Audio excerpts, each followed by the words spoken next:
अस्सलाम वालेकुम स्टूडेंट्स, औज़ु बिल्लाहि मिनश शैतानिर रजीम, बिस्मिल्लाहिर रहमानिर रहीम। व बिशवाली सदरी वयस्सिर ली अमरी वहलुल उक़दतम मिन लिसानी यफ़क़हू क़ौली क़बिज़नी इल्मा क़बिज़नी इल्मा क़बिज़नी इल्मा। अच्छा जी, MSA 2 के सेशन का बाकायदा आगाज़ करते हैं। दिसंबर 23 के स्टूडेंट्स से मुखातिब हैं और मेरे साथ सरफुरकान भी मौजूद जी। तो स्टार्ट करते हैं सेशन को। सर आवाज सरफुरकान आप हमारे साथ हैं? जी सर, आवाज आ रही है आपको? जी जी जी। चले तो हम सेशन का बाकायदा आगाज़ करते हैं जी। थोड़ा सा मैं अपना इंट्रोडक्शन दे देता हूँ और सर फुरकान का इंट्रोडक्शन दे देता हूँ। सऊद तारिक मेरा नाम है जी। और क्या कहते हैं, अगर थोड़ा सा एकेडमिक बैकग्राउंड की बात की जाए तो अल्हम्दुलिल्लाह मैंने अपना ACCA जो कंप्लीट किया है वो 2010 में किया। उसके बाद मैंने अल्हम्दुलिल्लाह 2015 के स्टार्ट में जो है वो CA कंप्लीट किया। 2014 was my qualifying attempt. I was certified by ICAP। ठीक है जी। उसके बाद मैंने 2015 के बाद 2017 तक मैंने KPMG में काम किया। इवन तो KPMG में 2011 से लेकर 2017 तक रहा। उसके बाद 2018 में मैं लिमिटेड टाइम के लिए इंडस्ट्री गया और 2018 के ही आखिरी टाइम में मैंने जो है वो अपनी एक फर्म स्टार्ट की, इसका नाम है ST&Co। और आज अल्हम्दुलिल्लाह 2018 से लेकर 2023 हो गया और मैं अपनी फर्म जो है वो कंटिन्यू कर रहा हूँ, जिसमें accountant, taxation, advisory, internal audit, software implementation, ये सारे काम हम कर रहे होते हैं। अच्छा, ये टीचिंग से रिलेटेड भी अगर मैं बात कर लूँ कि ये तो प्रोफेशनल बात हो गई, टीचिंग से रिलेटेड भी बड़ा जिसे कहते हैं कि इंटरेस्टिंग रहा जर्नी। 2005 जब मैं अपने O लेवल्स में था, ठीक है, तब से मैंने जो है वो क्या कहते हैं पढ़ाना शुरू कर दिया था। एंड 2005 से लेकर 2014 9 ईयर्स के अरसे में मैंने O लेवल्स की काफ़ी सारी चीज़ें टीच की, A लेवल्स के काफ़ी पेपर पढ़ाए, खुद भी मैं A लेवल्स करा हुआ था, और ACCA के भी कुछ पेपर्स को मैंने जो है इस दौरान पढ़ाया। उसके बाद 2014 में टर्निंग पॉइंट, जब मैंने CA फाइनल का जो मैनेजमेंट अकाउंटिंग होता था, CA फाइनल का जो मॉड्यूल F का मैनेजमेंट अकाउंटिंग होता था, जिसकी जगह पे ये MSA 2 आया है, जिसके रिप्लेसमेंट में MSA 2 आया है, वो मैंने पढ़ाना शुरू किया अल्हम्दुलिल्लाह। 2000 क्या कहते हैं 2014 अगस्त में मैंने स्टार्ट किया था। एंड उसके बाद ये पेपर 2018 में ख़त्म हो गया, जब MSA आ गया था तो नई स्कीम में ख़त्म हो गया था ये। और आज 2023 में अगर मैं बिल्कुल टू द पॉइंट बात करूँ तो अल्हम्दुलिल्लाह आज मैं BFD का एरिया CFAP 4, इसमें जो है 100% कोर्स पढ़ाता हूँ। कॉस्टिंग का एरिया CAF 3 CA में, CAF 6 MFA, ये 3 कोर्स 100% होते हैं। इसके अलावा MSA 2 का एरिया सर फुरकान के साथ है और CFAP 3 का एरिया जो है सर हाफिज अरीफ के साथ है। ये दोनों एरिया ऑलमोस्ट मेरे 30% 1/3 के करीब होते हैं। ये एरिया जो है वो 100% होते हैं। तो अगेन मतलब जिसे कहते हैं ना कि MSA 2 के लिए मैं समझता हूँ कि पढ़ाना एक जिसे कहते हैं कि एजाज से कम नहीं होता, क्योंकि सर फुरकान से ही मैं ये अक्सर कह रहा होता हूँ कि MSA 2 में बच्चा अगर पास होता है ना तो उसकी एक अपनी फीलिंग होती है। BFD SPM में बच्चा पास होता है, स्कैफ में पास होता है तो वो मैसेज करता है सर मेरा पेपर निकल गया। मगर जो MSA 2 में जब पास होता है वो ये कहते हैं कि सर मैं क्वालिफाई हो गया। तो ऑब्वियसली हाँ ठीक है, कुछ लोग ऐसे भी होते हैं जिनका अनफॉर्चुनेटली MSA 2 तो पास हो जाता है, मगर कुछ एक आध पेपर रह जाता है, मगर मेजोरिटी ऐसी होती है MSA 2 के, जब हम रिजल्ट देखते हैं तो मेजोरिटी अल्हम्दुलिल्लाह ऐसी होती है जो क्वालिफाई हो गई होती है। तो कहने का मतलब है कि एक जो सेटिस्फेक्शन होती है, ये वो सेटिस्फेक्शन होती थी जब मैं CA फाइनल का मैथ पढ़ाता था कि ये पेपर का मतलब CA का बहुत मुश्किल तरीन पेपर माना जाता था और मॉड्यूल F आखिरी मॉड्यूल होता था। तो उस पेपर पे भी यही फीलिंग आती थी और अल्हम्दुलिल्लाह जब हम ये MSA 2 पढ़ाते हैं तो ये ज़बरदस्त फीलिंग होती है। सर फुरकान, मैं चाहूँगा सर आप भी अपना इंट्रोडक्शन दें और फिर हम जो है ना सेशन को बाकायदा आगाज़ करते हैं। अस्सलाम वालेकुम। वाल अच्छा, वालेकुम अस्सलाम। अच्छा, जैसे कि सर ने बताया कि इनके साथ तो मेरा अल्हम्दुलिल्लाह अब सर फोर्थ सेशन है आई थिंक। नहीं, हमारा 5th सेशन है अल्हम्दुलिल्लाह। 4 सेशन हो चुके हैं, 5वां सेशन है अल्हम्दुलिल्लाह सर। माशाल्लाह से फिफ्थ बैच है। नहीं चला तो टाइम। अल्हम्दुलिल्लाह अल्हम्दुलिल्लाह। अच्छा, अब मैं थोड़ा सा अपना प्रोफेशनल बैकग्राउंड बताता हूँ। मैंने 2021 में क्वालिफाई किया था और उसके बाद कुछ अर्सा मैं ऑडिट में ही रहा। फिर उसके बाद अल्हम्दुलिल्लाह as an head of internal audit एक कंपनी मैंने ज्वाइन की। फिर अच्छा, मैं इस सब्जेक्ट का ये सब्जेक्ट इसलिए भी इंटरेस्टिंग है मेरे लिए खास तौर पे कि मुझे कंसल्टेंसी में बहुत ज़्यादा यानी कि एक अरसे बाद बहुत ज़्यादा मुझे उसमें इंटरेस्ट डेवलप हुआ। फिर जब मैं खुद मैंने ये सब्जेक्ट भी दिया था, अभी जब मैं आपके सामने इंशाल्लाह इंट्रोडक्शन भी दूंगा, तो उस इंटरेस्ट की वजह से ना सिर्फ इस सब्जेक्ट का मेरे प्रोफेशनल यानी कि एक्यूमेन में भी बहुत ज़्यादा एक इम्पैक्ट आया और अल्हम्दुलिल्लाह अब तकरीबन पिछले 1.5 साल से एज अ टैक्स कंसल्टेंट मैं काम कर रहा हूँ एक one of big four firm में। तो ये ओवरऑल मेरा एक्सपीरियंस था। तकरीबन सर के साथ अल्हम्दुलिल्लाह 2.5 साल हो गए MSA2 पढ़ाते हुए। तो अब देखते हैं इंशाल्लाह। जी सर, ये मेरी तरफ से ये। Thank you sir. और सर फुरकान का मैं कहूँगा कि देखें, इसमें ये ऐसा पेपर था, मेरा बहुत अरसे से पढ़ाने का मन होता था, बहुत अरसे से पढ़ाने का दिल था, मगर ये था कि ये पेपर जिस तरह का पेपर था, मुझे नहीं लगता था कि मैं BFD और बाकी कैफ के पेपर्स के साथ 100% इंसाफ कर सकता हूँ इस पेपर के साथ। अकेले तो मैं इंसाफ नहीं कर सकता, और मेरी एक आदत है, सर मेरा चीज़ें मुझसे नहीं होती मेरा तो उसको नहीं मेरा करता। जी सर। जी सर, यहाँ पे एक चीज ऐड करना चाहूंगा। मेरा वन ऑफ मतलब अभी तक की प्रोफेशनल लाइफ में सबसे बड़ा इंटरव्यू था वो, जो आपके साथ अच्छा ये नहीं सब। नहीं नहीं यार, ये डिस्कशन था यार, वो हमारा एक कह सकते हैं कि यस, एक ना से, क्योंकि कंसर्न बहुत ज़्यादा था मुझे कि यार हम ऐसा कोई काम ना करें कि जो स्टूडेंट्स के साथ नाइंसाफ़ी हो जाए। तो जब मैं सर फुरकान से मिला, उनसे डिटेल डिस्कशन हुआ, ऑब्वियसली बहुत सारी चीज़ें थी जो मेरे साथ मैंने डिस्कस की, सर की बहुत सारी चीज़ें थी जो सर ने मुझे बताई। तो उसके बाद हमने बहुत टाइम बाद जो है ना, क्या कहते हैं, डिसीजन लिया, डिटेल डिस्कशन के बाद हमने डिसाइड किया कि नहीं यार, हमने MSA2 लॉन्च करना है। और फिर मुझे एक अच्छा भी लगा कि क्योंकि जैसे मैंने कहा, मैं अकेले तो ये काम कर नहीं सकता था, मुझे सर फुरकान के अंदर वो स्पार्क और वो कमिटमेंट लेवल नजर आया, और अल्हम्दुलिल्लाह हमने आई थिंक बहुत कम स्टूडेंट से स्टार्ट किया था, और अल्लाह का शुक्र है, अल्हम्दुलिल्लाह, अल्लाह का जितना शुक्र अदा करें कम है कि MSA2 जैसा पेपर, जो ऑब्वियसली बहुत सारे लोग शायद सेल्फ स्टडी पे जाते हैं, और हम आज बात भी करेंगे सेल्फ स्टडी स्टूडेंट पे कि सेल्फ स्टडी वालों को क्या अप्रोच करनी चाहिए, क्योंकि हमारा सेशन सबके लिए ठीक है। तो उसके बावजूद हमारे पास अल्हम्दुलिल्लाह जो एनरोल्ड स्टूडेंट्स हैं वो ऑब्वियसली ओवर द टाइम जो है सिग्निफिकेंटली अल्हम्दुलिल्लाह इंक्रीज हुई। तो उसमें ऑब्वियसली सर फुरकान को क्रेडिट जाता है, क्योंकि जो कमिटमेंट लेवल और पैशन लेवल जो है वो क्या कहते हैं, आखिरी दिनों में भी लोग देख रहे होते हैं, और पूरे कोर्स भी देख रहे होते हैं, लाइव सेशन में, पेपर चेकिंग में, पेपर चेक करना, लोगों की क्वेरीज को जवाब देना, मॉक बनाना, मॉक चेक करना। तो ये सारी बातें ऑब्वियसली मैं समझता हूँ कि MSA लेवल पे और ज़्यादा रिस्पॉन्सिबिलिटी वाली होती है। सर आपको उसका बिल्कुल क्रेडिट जाता है इसका। और बस स्टार्ट करते हैं MSA2 को, और हमारी यही कोशिश है, हम हमेशा यही बात करते हैं, हमारी पहली प्रायोरिटी यही है कि हम बस कोशिश करते हैं कि हमारी तरफ से अगर कोई बच्चे पास हो गया ना, तो वो बस हमारी मेहनत वसूल हो जाएगी। तो इंशाल्लाह इसी अज़म के साथ जो है सेशन को भी स्टार्ट करते हैं। MSA2 के बारे में पहले तो मुझे आप लोग बताएं, आप लोगों के दिन में क्या है, क्योंकि देखिए हमारे जो सेशन होते हैं ना बड़े इंटरेक्टिव होते हैं, हम कोशिश करते हैं कि हम इंटरेक्शन करें और आपसे भी मालूम करें कि आपके दिन में क्या है। तो बताएं ज़रा, आपने क्या सुना है MSA2 के बारे में, कि आसान है, मुश्किल है, लेंदी है, क्या है, आसानी से निकल जाता है या मुश्किल होती है? आप अपने जो भी आपके जहन में है ना, मुझे चैट के थ्रू बता दें जरा प्लीज़, हर बंदा प्लीज़। माशाल्लाह काफ़ी लोगों ने अभी तक ज्वाइन कर लिया है, दैट्स गुड यार। तो आप लोगों ने जो भी सुना है MSA2 के बारे में, जो जहन में आता है बता दें, फिर ऑब्वियसली हम आपको बताएंगे MSA2 है क्या और किस तरह पढ़ना है, और सेल्फ स्टडी वालों के लिए भी बात होगी, और हम जो हमारे साथ लिंक्ड होंगे क्लासेस में उनके भी बात होगी। डर about strategic portion, okay Maujam कह रहे हैं जी डर लग रहा है स्ट्रेटेजिक पोर्शन का, लेंदी एंड टफ कह रहे हैं मोशन नहीं, ठीक है, मोशन से बात करते हैं। मुश्किल का सुना है अब्दुल अनान कह रहे हैं, ओके, और बाकी लोगों ने क्या सुना है? एनालिटिकल बेस्ड है, Yasin very good word, analytical based है, इसमें तो कोई दो राय नहीं, ठीक है। और मौजम कह रहे हैं CB हो गया जी, बिल्कुल CB हो चुका है, और अलहमदुलिल्लाह CB की एकेडमी भी हो गई है, तो हमारे पास अच्छा खासा CB का भी कंटेंट अवेलेबल है, इस पर मैं बात करूंगा, पोर्टल पे भी दिखाएंगे। और आप लोगों ने, बाकी लोगों ने क्या सुना है जी MSA2 के बारे में, जहन में क्या आता है सोच के, कैसा पेपर है ये? मनोज कह रहे हैं one of the most challenging paper requires multi disciplinary acumen, okay बात करते हैं। SBL plus AFM plus little bit more difficulty. Superman साहब आप नाम तो सही कह रहे हैं अपना चंदा, तो नहीं, इसमें थोड़ा डिफरेंट, मेरा इसमें इख्तिलाफ होगा। SBL और AFM से बहुत डिफरेंट चीज़ है ये, ICW से बहुत लिंक्ड है ये, ACCA का मैं कहूँगा कोई पेपर मैंने ऐसा नहीं देखा, ICW से और सिमा से ही बहुत लिंक है, more like ICW SBM, very good Faraz, सही कहा आपने, फराज शाहिद अल्लाह वाले ने बिल्कुल सही कहा। मुअज्जम कह रहे हैं जी BFD ईजी आता है एंड अदर डिफिकल्ट आता है। अच्छा, ये भी मैं बात करूंगा, BFD वाले एरिया में एक मिसकॉन्सेप्शन आ गया लोगों के ध्यान में MSA2 से रिलेटेड, तो उसको भी मुझे क्लियर करना है, क्योंकि ये वाला एरिया मैं करा रहा हूँ। Toughest and time management issues कह रहे हैं काशिफ। असद कह रहे हैं lengthy plus application based rather than only theory and practical, very good Asad, ये आपने बिल्कुल सही सुना है, लेंदी भी है, एप्लीकेशन बेस्ड भी है, rather than theory and practical. खाली थ्योरी और प्रैक्टिकल यानी कि कैलकुलेशन और थ्योरी को प्लस करके नहीं होगा, इसमें आपको एप्लीकेशन बहुत ज्यादा लगानी पड़ेगी, और लेंदी बिल्कुल सही कह रहे हैं कि ये एक मसला आता है। For MSA2 you should have business acumen to link the different exhibit, exactly नूर बिल्कुल सही बात की।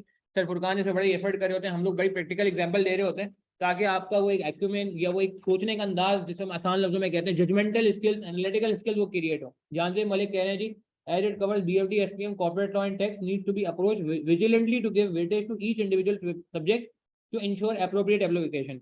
जानते बिल्कुल सही कहा, इंडिविजुअल पेपर्स की बहुत इंपॉर्टेंस है, मगर यहाँ में ना एक मिक्स प्लेट बनती है, यहाँ पे पूछने का अंदाज बहुत डिफरेंट है। टैक्स के पेपर में जिस तरह पूछते हैं वो इनफैक्ट टैक्स का एरिया भी यहाँ पे लोगों को एट टाइम्स चैलेंजिंग हो जाता है, हालांकि टैक्स की इतनी वेटेज नहीं है। तो बिल्कुल इंडिविजुअल पेपर पे ग्रिप होना तो प्री रिक्विजिट है, मगर उसके भी बहुत आगे जाना है, हमने बहुत आगे जाना है सर, पता नहीं चलता कहाँ से पढ़ना है। ये बात हम करेंगे मौसम के कहाँ से पढ़ना है, ये सारी बातें इंशाल्लाह होगी। अच्छा ठीक है, अब मैं कुछ बात MSc2 पे खुद कर लेता हूँ। अच्छा ये टीचिंग आर्ट्स तो साइड में करते हैं क्योंकि हमारे तो टीचिंग आर्ट्स से कई ज़्यादा लग रहे होते हैं, ठीक है। तो हम अगर बात करें कि हमारे 3 एरियाज हैं A, B एंड C, आईकैप को फॉलो कर लेते हैं। मैंने आईकैप का सिलेबस डाउनलोड किया अभी, मतलब वेबसाइट से भी डाउनलोड कर लिया मैंने, कहा कोई अपडेशन हो सामने आ जाए। स्ट्रेटेजिक मैनेजमेंट कह सकते हैं, ये SPM वाला एरिया बिल्कुल कह सकते हैं। 40 to 50% वेटेज। अच्छा ये सर फुरकान करा रहे होते हैं, ये भी हम यहाँ पे बाइफरकेट कर देंगे ताकि आपको पहले दिन क्लियरिटी मिले कि हम क्या करेंगे, आपस में किस तरह से लेके चलेंगे। फाइनेंशियल एंड परफॉर्मेंस मैनेजमेंट, ये वाला एरिया जो है वो आपको मेजोरिटी मैं कराऊंगा। इसमें कुछ लिमिटेड एरिया सर फुरकान के पास होता है, मगर मेजोरिटी एरिया इंशाल्लाह जो है वो आपको मैं करा रहूंगा, ठीक है। इसके अंदर आप कह सकते हैं कि BFD का एरिया भी, और BFD के अलावा भी कुछ चीज़ें हैं। अच्छा टेक्स्ट प्लानिंग का एरिया है, टेक्स्ट प्लानिंग का एरिया है, ये 5 से 15 मार्क का आता है और लाजमी आता है। देखें ग्रिड है ना, ग्रिड का मतलब है कि कंफर्म है, 8 मार्क का, 10 मार्क का, 9 मार्क का, हमने नॉर्मली सवाल देखा है इसका। उसके बाद आ जाते हैं COCG एंड एथिक्स। COCG और एथिक्स की भी 5 से 10 मार्क की ग्रेड है, इस पर भी सवाल पूछता है। तो अगर देखा जाए तो MSc2 में अगर मैं बिल्कुल टू द पॉइंट बात करूं तो MSc2 is a mixture of many things. MSc2 एक मिक्स प्लेट का नाम है। और मजे, अच्छा MSc2 के सवाल कितने आते हैं ये भी बता दूं, 3 क्वेश्चन आते हैं जी। पेपर होता है 3 घंटे 45 मिनट का, रीडिंग टाइम इसमें नहीं होता, आप डायरेक्ट स्टार्ट कर सकते हैं। 3 क्वेश्चन में एक क्वेश्चन होता है आपका 50 मार्क का, ठीक है जी। बहुत बड़ा सवाल होता है ये। आधे ज्यादा पेपर आप, आधे ज्यादा टाइम आपका इसी में चले जाता है, डिस्पाइट द फैक्ट कि पेपर ऑलरेडी 3.25 घंटे का है और 2 क्वेश्चन इसमें 25 मार्क के होते हैं, ठीक है जी। बेहतर ये होता है पहले आप पहले सवाल को अप्रोच करें क्योंकि सबसे ज्यादा जूसी सवाल जो है पहला होता है, सबसे ज्यादा जूसी सवाल जो है पहला वाला होता है, ठीक है जी। एक क्वेश्चन 50 मार्क का हो गया और 2 क्वेश्चन आपके जो है वो क्या कहते हैं 25 मार्क के हो गए, सही है। अच्छा अब इसके अलावा यहाँ पे एक और चीज भी है, मैं भी बात करूंगा कि लेंदी है क्या है, इसके बारे में कुछ करेक्टरिस्टिक्स भी है MSc2 के बारे में, मगर पहले हम बात करते हैं इट इंक्लूड्स व्हाट, MSc2 के सिलेबस में है क्या। MSc2 के लिए आपको आना क्या क्या चाहिए। MSc2 के लिए आपको जो है ऑब्वियस सी बात है SPM का एरिया या कि बिजनेस मैनेजमेंट का एरिया आप कह रहे हैं वो आना चाहिए, ठीक है। अच्छा अगेन टेंशन नहीं लीजिएगा, इसमें कुछ चीजें ऐसी नहीं होंगी जो हम कहेंगे यार आपने खुद करनी है, सब चीजें ऑब्वियसली इंशाल्लाह हम आपको साथ लेके चलेंगे। BFD का एरिया है। अच्छा BFD के बाद एक बहुत इंपॉर्टेंट एरिया है जो अक्सर इग्नोर होता है, परफॉर्मेंस मेजरमेंट का एरिया। अच्छा आप में से कितने लोग ऐसे हैं जिन्होंने SPM पढ़ा हुआ है और कितने लोग ऐसे हैं जिन्होंने CFAP3 BMS पढ़ा हुआ है, मुझे चैट के थ्रू बताएंगे जरा प्लीज। आप में से कितने लोग ऐसे हैं, मुझे सिर्फ टाइप कर देंगे SPM या BMS, ठीक है, परफॉर्मेंस मेजरमेंट का एरिया, ठीक है। चैट में पढ़ना शुरू कर रहा हूँ।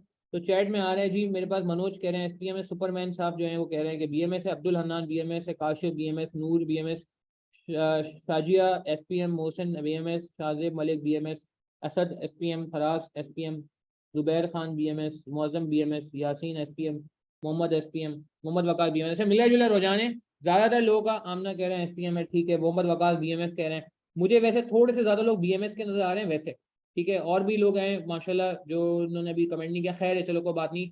तो अब आप एक चीज ध्यान में रखिएगा, जिन्होंने BMS पढ़ा पहले मैं उनसे मुखातिब हूँ, ठीक है। ये सॉरी जिन्होंने SPM पढ़ा पहले मैं उनसे मुखातिब हूँ, उनको ये बात पता है कि SPM के अंदर जो नया CFAP3 हो गया है, ठीक है, उसके अंदर इसकी एक सेपरेट ग्रिड है। कल मैं CFAP3 SPM का क्या कहते हैं पहला लेक्चर, इंट्रो लेक्चर जो है वो कंडक्ट कर रहा था लाइव सेशन इसी तरह स्टूडेंट के साथ। तो मैंने उनको यही बताया कि ये वो एरिया है जो पहले MSc2 में डायरेक्टली होता था और BMS में इतना ज्यादा टारगेट नहीं होता था। तो जिन्होंने SPM पढ़ा है उनको ये बात पता है। अच्छा जिन्होंने BMS पढ़ा है उनको टेंशन लेने की जरूरत नहीं है, आपको परफॉर्मेंस मेजरमेंट का एरिया बिल्कुल जीरो से पढ़ाया जाएगा, बिल्कुल स्ट्रेस से पढ़ाया जाएगा, बिल्कुल स्ट्रेस से जो है ना चीजें शेयर होंगी।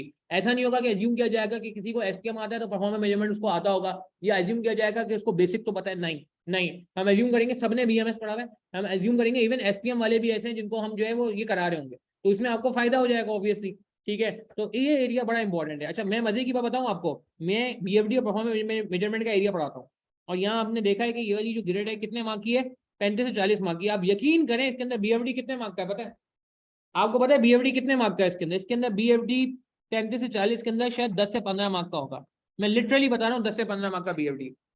तो बाकी क्या है, बाकी एरिया जो कवर्ड है ना वो ये है।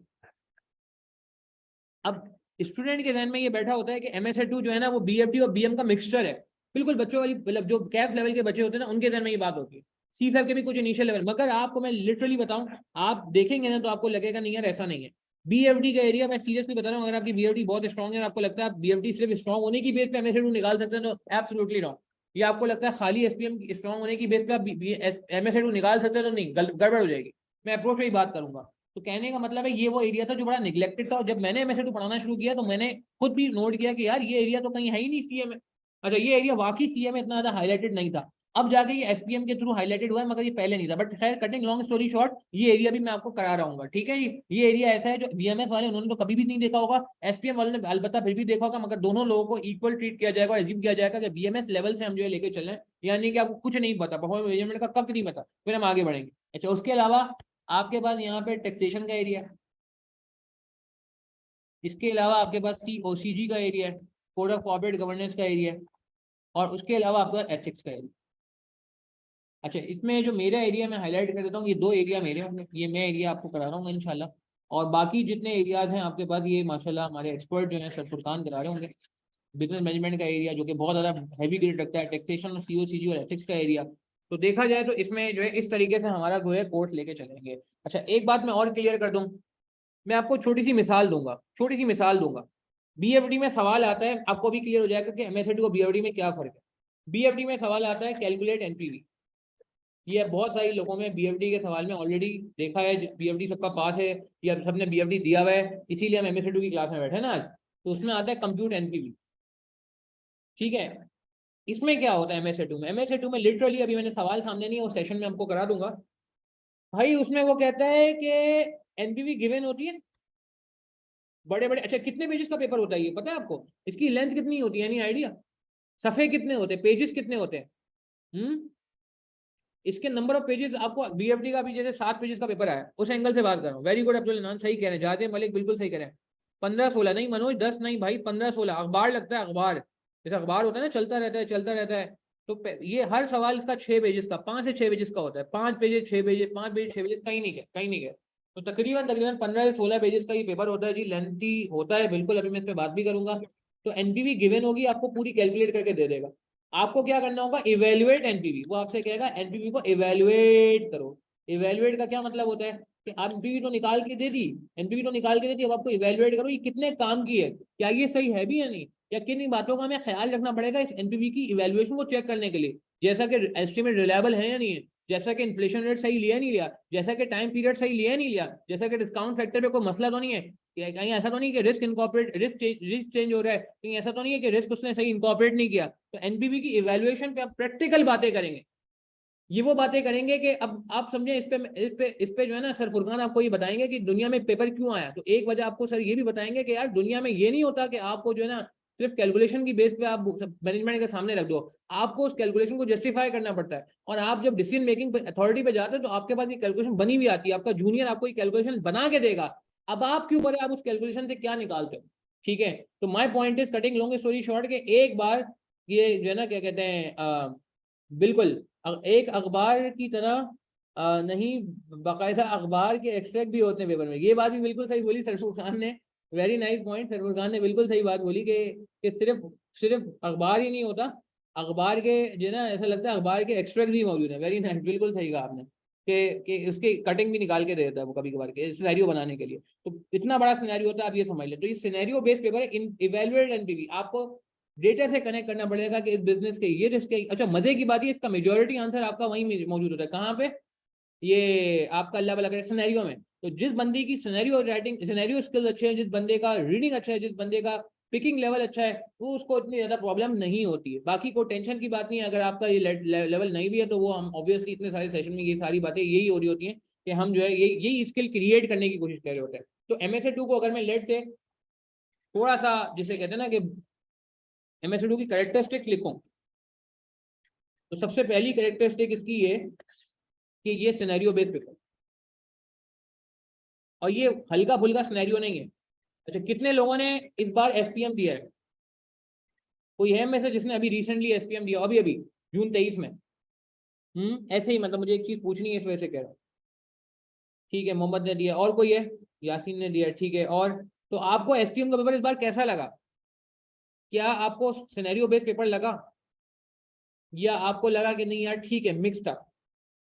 हाँ फराज क्या कहते हैं आप, इस बार का SPM के पेपर में क्या लगा आपको, क्या सिनेरियो इन्वॉल्व थे, क्या कोई ओपन एंडेड पेपर लगा? ओपन समझते हैं कि लग रहा है कि यार आंसर ये भी हो सकता है, आंसर ये भी हो सकता है। तो क्यों आहिस्ता आहिस्ता वो SPM में काम करे? क्योंकि MSA2 में ये स्किल चाहिए होता है, वो आपको झलक दिखाई गई है, अभी सिर्फ झलक दिखाई गई सिनेरियो बेस्ड था। और एक बच्चे ने मुझे फीडबैक दिया, क्योंकि मैं SPM भी पढ़ा रहा हूँ अल्हम्दुलिल्लाह, तो बच्चे टच में होते हैं। तो मैंने खुद भी थोड़ा सा पेपर देखा, तो एक बच्चे ने ये भी फीडबैक दिया कि सर ऐसा लग रहा है ओपन आंसर है। ओपन आंसर का मतलब है कि एक्स बंदा कुछ जस्टिफाई कर सकता है, वाई कुछ कर सकता है। तो यही स्किल आपका एमएसए 2 बनाया जाएगा। मगर ऑब्वियस सी बात है कि जो एमएसए 2 का लेवल है वो बहुत ऊपर है एज कम्पेयर टू सीफैप 3। अच्छा, सिनेरियो बेस्ड पेपर है, एप्लीकेशन स्किल्स बहुत चाहिए। एग्जामिनर को क्या शिकायत है वो भी हम देखेंगे। ठीक है, लेंदी पेपर आता है, इसमें कोई दो राय नहीं है, लेंदी पेपर आता है। नॉर्मली जो है वो 80 से 85 मार्क्स का अटेम्प्ट हो पाता है, 80 से 85 मार्क्स की अटेम्प्टेबिलिटी हो पाती है नॉर्मली। हालांकि 3.25 घंटे का पेपर है, मगर जब आप लिखने बैठते हैं तो फिर मसला होता है। अच्छा, एक और इशू इसमें ये है कि needs lot of drafting, lots of practice and drafting. ठीक है, एक मिनट, कि इसमें क्या करना है, एक मिनट रुकेंगे। तो कहने का मतलब है कि इसमें आपको लॉट्स ऑफ प्रैक्टिस चाहिए, ठीक है, ड्राफ्टिंग चाहिए और प्रैक्टिस चाहिए। नीड्स लॉट्स ऑफ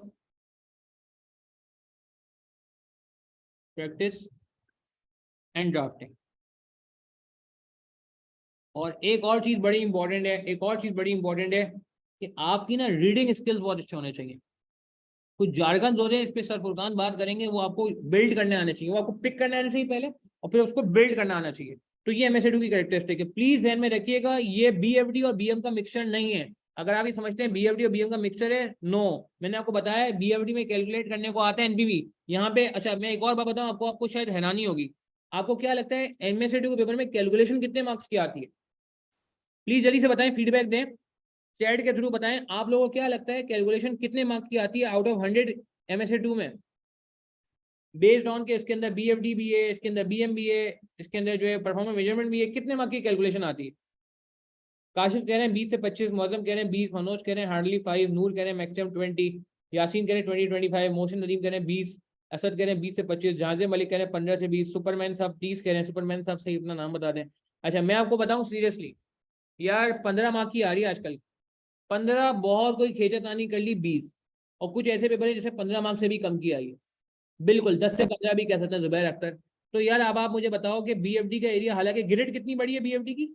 अब आप एक चीज गौर करें, ये तो सर खुला तजाद है, नहीं, ये तो खुला तजाद है सर, यहाँ ग्रेड बनी है 35-40 मार्क की, और आप कह रहे हैं कैलकुलेशन 10 से 15 मार्क की, तो ये तो खुला तजाद नहीं भाई, खुला तजाद नहीं है। ये कहने का मतलब है कि जिस तरह आप देख रहे हैं बीएफडी के अंदर थ्योरी आ रही है, आपने सुना है जिन्होंने रिसेंटली बीएफडी दिया है 2022 के विंटर में दिया है, या अभी 2022 के समर में दिया है, आपने देखा होगा बीएफडी के अंदर भी थ्योरी पूछ रहा है वो।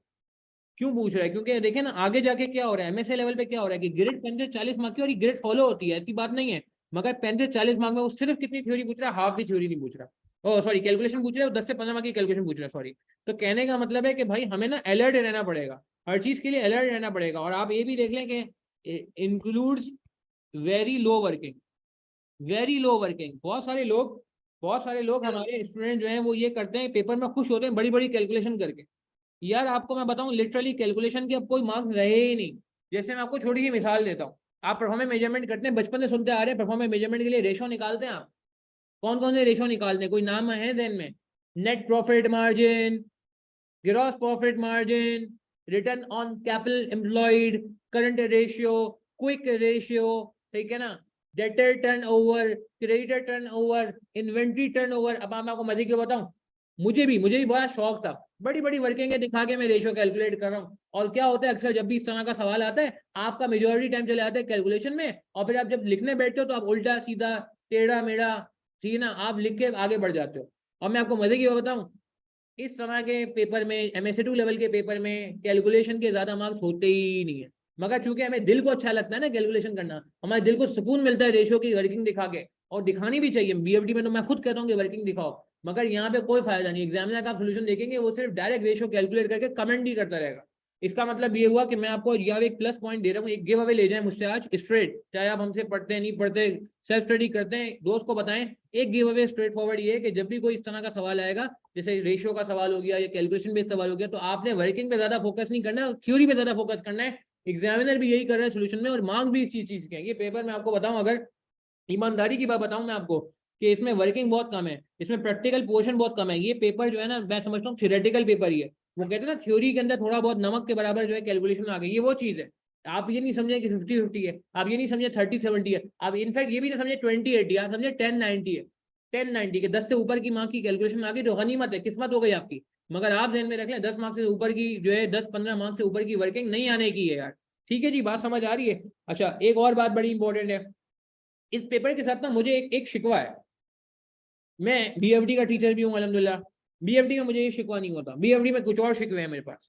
ठीक है, बीएफडी में शिकवे ये होते हैं कि लोग लेक्चर लेने बैठते हैं आखिरी महीने या आखिरी 1.5 महीने पहले, मेरा बीएफडी में ये शिकवा होता है। और आप जो लोग मुझसे बीएफडी पढ़ते हैं वो जानते हैं कि हमारा बीएफडी में स्पेसिफिक फॉलोअप का पूरा सिस्टम है। फॉलोअप का सिस्टम है कि हमारा बंदा हर महीने हर बंदे से पूछता है कितने लेक्चर लिए, क्या लिए, फिर मेरा वॉइस नोट जाता है, वो सारी कहानी है। अब मैं आपको मजे की बताऊं, एमएससी2 में मेरा शिकवा क्या, एमएससी2 में शिकवा ये, एमएससी2 के साथ माजरत के साथ मैं एक वर्ड यूज कर रहा हूँ कि हम इसके साथ एक सौतेला सलूक करते हैं। सौतेला सलूक का मतलब समझते हैं? ये तो आज माशाल्लाह आप लोग आगे हो लाइव क्लास में, माशाल्लाह में क्या कहते हैं, काफी लोगों ने आज लाइव सेशन ज्वाइन कर लिया, एक टेम्पो ही बना हुआ है क्योंकि थोड़े टाइम पहले पेपर हुए। मगर अक्सर ऐसा होता है कि बहुत सारे लोग हमने देखा है कि यार पहली बात तो लेक्चर टाइम पे नहीं ले रहे होते हैं, और अगर लेना भी शुरू करते तो कंप्लीट लेक्चर नहीं लेते, वो एरिया देख लिया, ये एरिया छोड़ दिया, टेक्स्ट का एरिया देख लिया, सीओसीजी का छोड़ दिया, एथिक्स का एरिया ले लिया, बीएफडी का एरिया छोड़ दिया, परफॉर्मेंस मैनेजमेंट का एरिया ले लिया, सर फुरकान का आधा एरिया ले लिया, आधा छोड़ दिया। नहीं यार, ये ना करें प्लीज यार, ये ना करें। आप ट्रस्ट करें अपने टीचर पे, आप ट्रस्ट करें इस प्रोसेस पे। अगर आपने जो है ना, या आप अपने ट्रस्ट करें जो भी आप फॉलो करें, मगर कहने का मतलब है कि अगर आपने हमें अब हमारे साथ चलने का फैसला कर लिया तो आप यार सौतेला सलूक ना करें। अच्छा जो लोग सेल्फ स्टडी करते हैं वो क्या करते हैं, वो कहते हैं हाँ यार एमएसए2 की तो तैयारी हो जाएगी। अच्छा एमएसए1 और एमएसए2 में मैं फर्क बता दूं, क्योंकि हमारी एकेडमी दोनों ऑफर करती है हमारे पास। अच्छा और एक और चीज मैं क्लियर करूँ कि हमारे एमएसए2 के लेक्चर ना, एमएसए2 के लेक्चर डेडिकेटेड है। आपको मैं बताऊं सर फुरकान एमएसए2 के अलावा कोई और पेपर पढ़ाते ही नहीं है सीफैप का।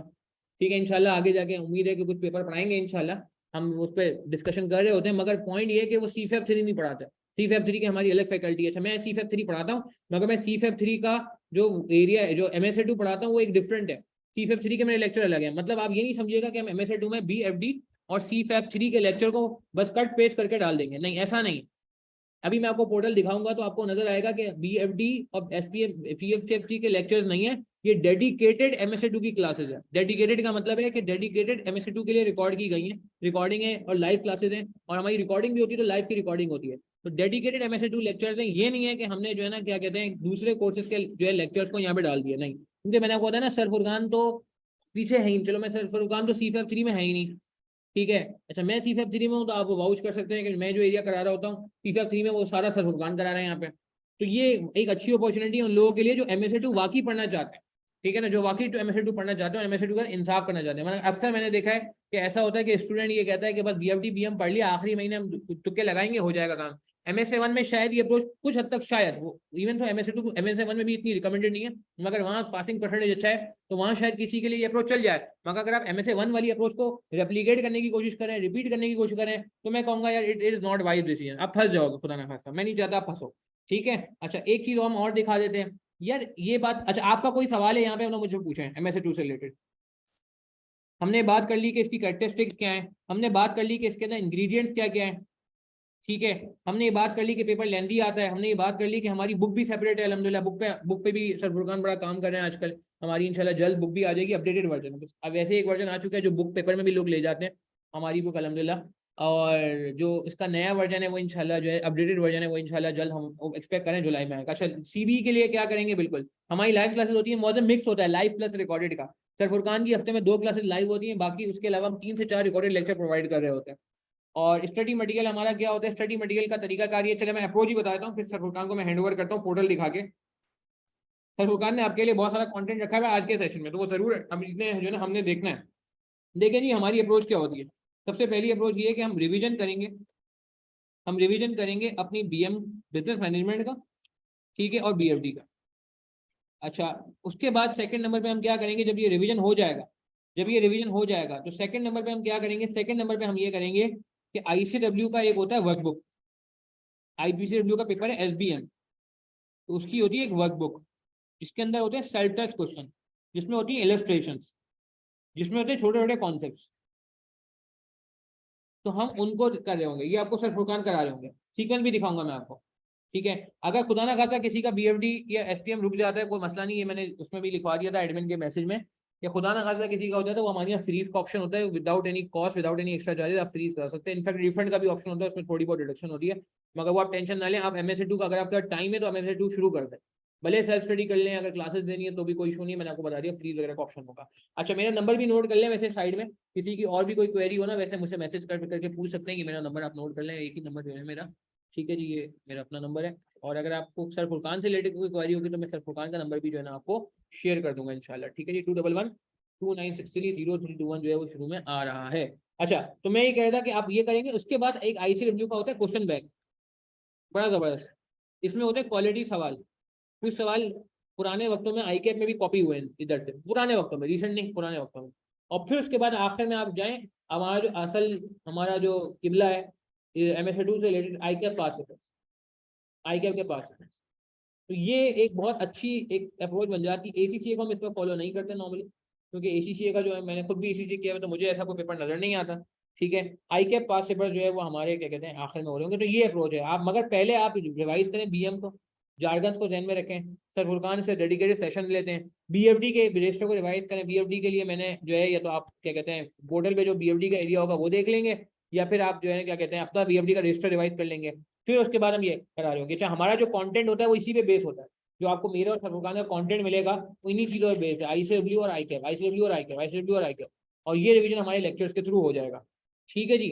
FPM की बुक लेने के लिए जरूरत नहीं है, नहीं ये ICW की बुक होगी, ये आप सॉफ्ट में शेयर हो जाएगी। अगर आप हार्ड में लेना चाहते हैं तो बहुत अच्छी बात है, आप हार्ड में भी ले सकते हैं ICW की बुक, मगर हम ये रिकमेंड करते हैं कि ICW की बुक आपको होनी चाहिए। सर फुरकान ने इसमें टेक्निक बताई है, फुटनोट बनाए हुए होते हैं, फुटनोट बनाना सिखाते हैं, रीडिंग कैसे करनी है वो दिखाते हैं, तो बेहतर है कि आप वो यूज कर लें, एक ही बुक यूज कर लें, उससे फायदा ही हो जाएगा, फिर आपको अलग अलग जाना नहीं पड़ेगा, ठीक है जी। अच्छा एक चीज मैं और दिखाना चाह रहा था, पोर्टल हमारा कहाँ है जी, हमारा पोर्टल, जरा पोर्टल पेश किया जाए हमारा। अच्छा ये हमारा पोर्टल आ गया जी, इसमें आप देखें MSc2 का कोर्स है,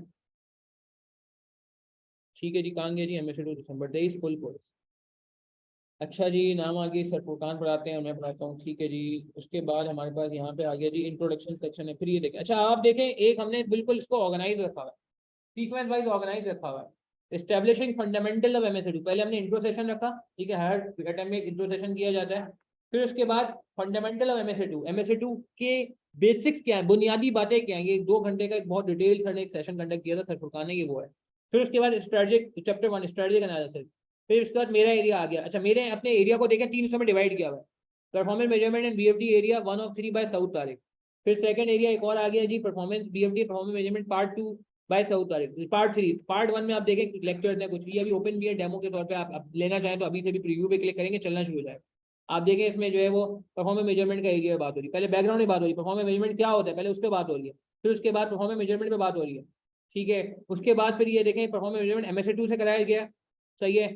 फिर होमेज ये ICW की किट, ICW की किट, फिर सी फाइनल MSc2, ठीक है। फिर एनालिटिकल टेक्निक से बात हो रही है, ये ICAP के स्टडी टेक्स्ट है, तो ये पूरा आपको 8 लेक्चर यहाँ आ रहा है। फिर 8 के बाद पार्ट 2 में 9, 10, 11, 12, 16 लेक्चर, फिर आपको यहाँ पे 24 लेक्चर ही डेडिकेटेड है। अच्छा अब आपको ये BFD के लेक्चर नहीं है, इसमें कोई एक भी लेक्चर आपको BFD का नजर नहीं आएगा। ICW, MSc2, ठीक है। फिर वापस आ जाए ICW, फिर ICW, फिर अगेन ICW, तो अगेन चूंकि ICAP ICW को फॉलो कर रहा है तो हम ICW को बहुत फॉलो करते हैं। बीच में MSc2 की चीजें भी नजर आएंगी जो MSc2 के पास पेपर कराए गए, जैसे यहाँ भी MSc2 का पास पेपर नजर आएगा, 2021 का सवाल, 2022 का सवाल, 2022 का सवाल, ठीक है ना। तो आप देख रहे हैं ये सारी चीजें जो है इस तरह से अल्हम्दुलिल्लाह हमारी। फिर सर फुरकान का एरिया वापस आ गया, strategic choices, strategic implementation, strategic performance measurement, strategic marketing, strategic data analysis, human resource, ethics, COCG, taxation, हर चीज का एरिया सेपरेट है, टैक्सेशन का एरिया भी सेपरेट है। आप देखें COCG का अलग से एरिया, 2 लेक्चर्स हैं, एथिक्स का एरिया बिल्कुल अलग रखा गया है, क्योंकि मिक्सअप नहीं है। HR का एरिया बिल्कुल अलग रखा गया है, क्योंकि HR ऑब्वियसली एक सेपरेट एरिया बाकी चीजों से। फिर शॉर्ट वीडियोज है, फिर देखें की टिप्स, फिर सर एक की टिप्स बता रहे हो तो 5 की टिप्स क्या है, 17 मिनट की छोटी वीडियो है, ये वो छोटी छोटी वीडियोज है जो हम एंड में आपको गाइड कर रहे होते हैं। फिर ये देखें सबसे इंपॉर्टेंट जो ICAP का सॉफ्टवेयर था, आपने लास्ट टाइम नोट किया था ICAP का जो जो सॉफ्टवेयर है उस पर काफी प्रैक्टिस करनी पड़ी थी, तो ये पूरा डेडिकेटेड एक हमने जो ना एक एरिया बना दिया ICAP प्रैक्टिस का, ठीक है जी। तो इसमें क्या है कि ICAP के जितने भी सॉफ्टवेयर के हमने सॉल्व किए हैं क्वेश्चन, ये शुरू में सर फुरकान ने सॉल्व किया हुआ है, फिर उसके बाद मेरा एरिया आपको नजर आएगा सॉल्व हुआ हुआ, फिर अगेन मेरा एरिया नजर आएगा, ये सर फुरकान ने सॉल्व किया हुआ है, फिर मेरा एरिया नजर आ जाएगा समर 2022। तो ये सारा आप देखें, ये सब आपको जो है आईकैप सॉफ्टवेयर भी डेडिकेटेड एफर्ट नजर आ रहा है। तो जितना है हम इस पे भी बात करेंगे कि आईकैप का जो सॉफ्टवेयर है उसको आप टेंशन नहीं लीजिएगा, आपने ये करना है कम से कम जितने सेशन हम करा रहे हैं, और इस बार हम और भी सेशन कराएंगे जो हम ऑनलाइन सॉफ्टवेयर में करा रहे हैं, आपने एटलीस्ट ये सारे सेशन तो हमारे साथ ऑनलाइन करने। कौन से, सॉरी, जो हमने जो है क्या कहते हैं उसमें किए हुए, ये सॉफ्टवेयर पे करवाए हुए हैं, ये तो कम से कम आप हमारे साथ करें ना। और उसके अलावा हम और भी चीजें जो है इस बार और ऑनलाइन में कराने में इंटरेस्टेड है। 10 से 12 क्वालिटी क्वेश्चन अगर आपने ऑनलाइन सॉफ्टवेयर पे कर लिया, आपका हाथ सेट हो जाएगा। मेन चीज अभी MSA2 में सॉफ्टवेयर नहीं है यार, मेन मसला MSA2 का एप्लीकेशन का। अब मैं आपको एक चीज बड़ी इंपॉर्टेंट दिखाऊंगा, फिर मैं सर फुरकान को हैंड ओवर करने वाला हूँ। तो ये एक मिनट सर फुरकान वेट कर रहे हैं काफी टाइम से, सर फुरकान ने काफी सारी चीजें करानी है। अच्छा ये एक लास्ट चीज मुझे दिखानी है, ये देखें क्या लिखा हुआ है, ये BFD के लेक्चर हैं जो मैंने यहाँ डाले, मगर इनमें एक वर्ड डाला हुआ है बिल्कुल शुरू में, क्या, ऑप्शनल। ये सिर्फ उन लोगों के लिए है जिसको कहता है कि जी मुझे BFD सर याद ही नहीं है, मैं BFD भूल गया हूँ, मैं BFD भटक गया हूँ, ठीक है जी, तो मुझे आप बताएं मैं कैसे करूं। तो उन लोगों के लिए हमने जो है ना फिर ये किया है कि पूरा BFD के सारे नहीं, लिमिटेड लेक्चर इतने कि जिसमें आपको BFD याद आ जाए। कुछ ऐसे लोग होते हैं जो लास्ट टाइम हमारे एक मोहतरमा थी, उनका एक अंदर BFD दिए हुए 5 साल हो गए, 4 साल हो गए, याद ही नहीं उनको, मिसाल के तौर पर। तो उन लोगों के लिए एक अच्छी अपॉर्चुनिटी होती है कि आप ये सुकून से ये लेक्चर लें कि सारे जो है लिमिटेड लेक्चर डाले गए, वैक है, बिजनेस वैल्यूएशन है, ठीक है जी, फॉरेक्स है, सही है, फिर कासा वर्कशॉप है बीच में आ गया, वर्किंग कैपिटल है। तो ये एरिया मैं कहूँगा आप ऑप्शनल के तौर पे रखेंगे। एंड आई थिंक इसको आप अगर किसी का BFD वरना वो अपने रजिस्टर से फॉलो कर सकते हैं, वरना इसके आप जितने भी देखेंगे सब एरिया, ये इसमें से कोई चीज़ ऐसी नहीं है जो हमने कहीं, ये सारे डेडिकेटेड फॉर MSA2 है, डेडिकेटेड फॉर MSA2 है। आप मेरी बात समझ रहे हैं। अच्छा एक चीज़ मुझे और दिखाऊंगा, फिर सर फुरकान को मैं हैंड ओवर करना चाहता हूँ यार। ये एक बात बस एक एक चीज़ है कि एग्जामिनर क्या कह रही है, पासिंग परसेंटेज है MSA2। अच्छा इसको देख के क्या लग रहा है, पासिंग परसेंटेज को क्या लग रहा है आपको, पासिंग परसेंटेज देख के मुश्किल है पास करना या आसान है? जरा चैट के थ्रू बताएं मुझे। 30, 32, 33, 35, ये कैसे पासिंग परसेंटेज है? आप लोग बाकी सीसा के पेपर्स भी देखते हो, तो what do you think about this passing percentage? मुश्किल है, आसान है, मैनेजेबल है, अफोर्डेबल है, इम्पॉसिबल है, वेरी इजी है?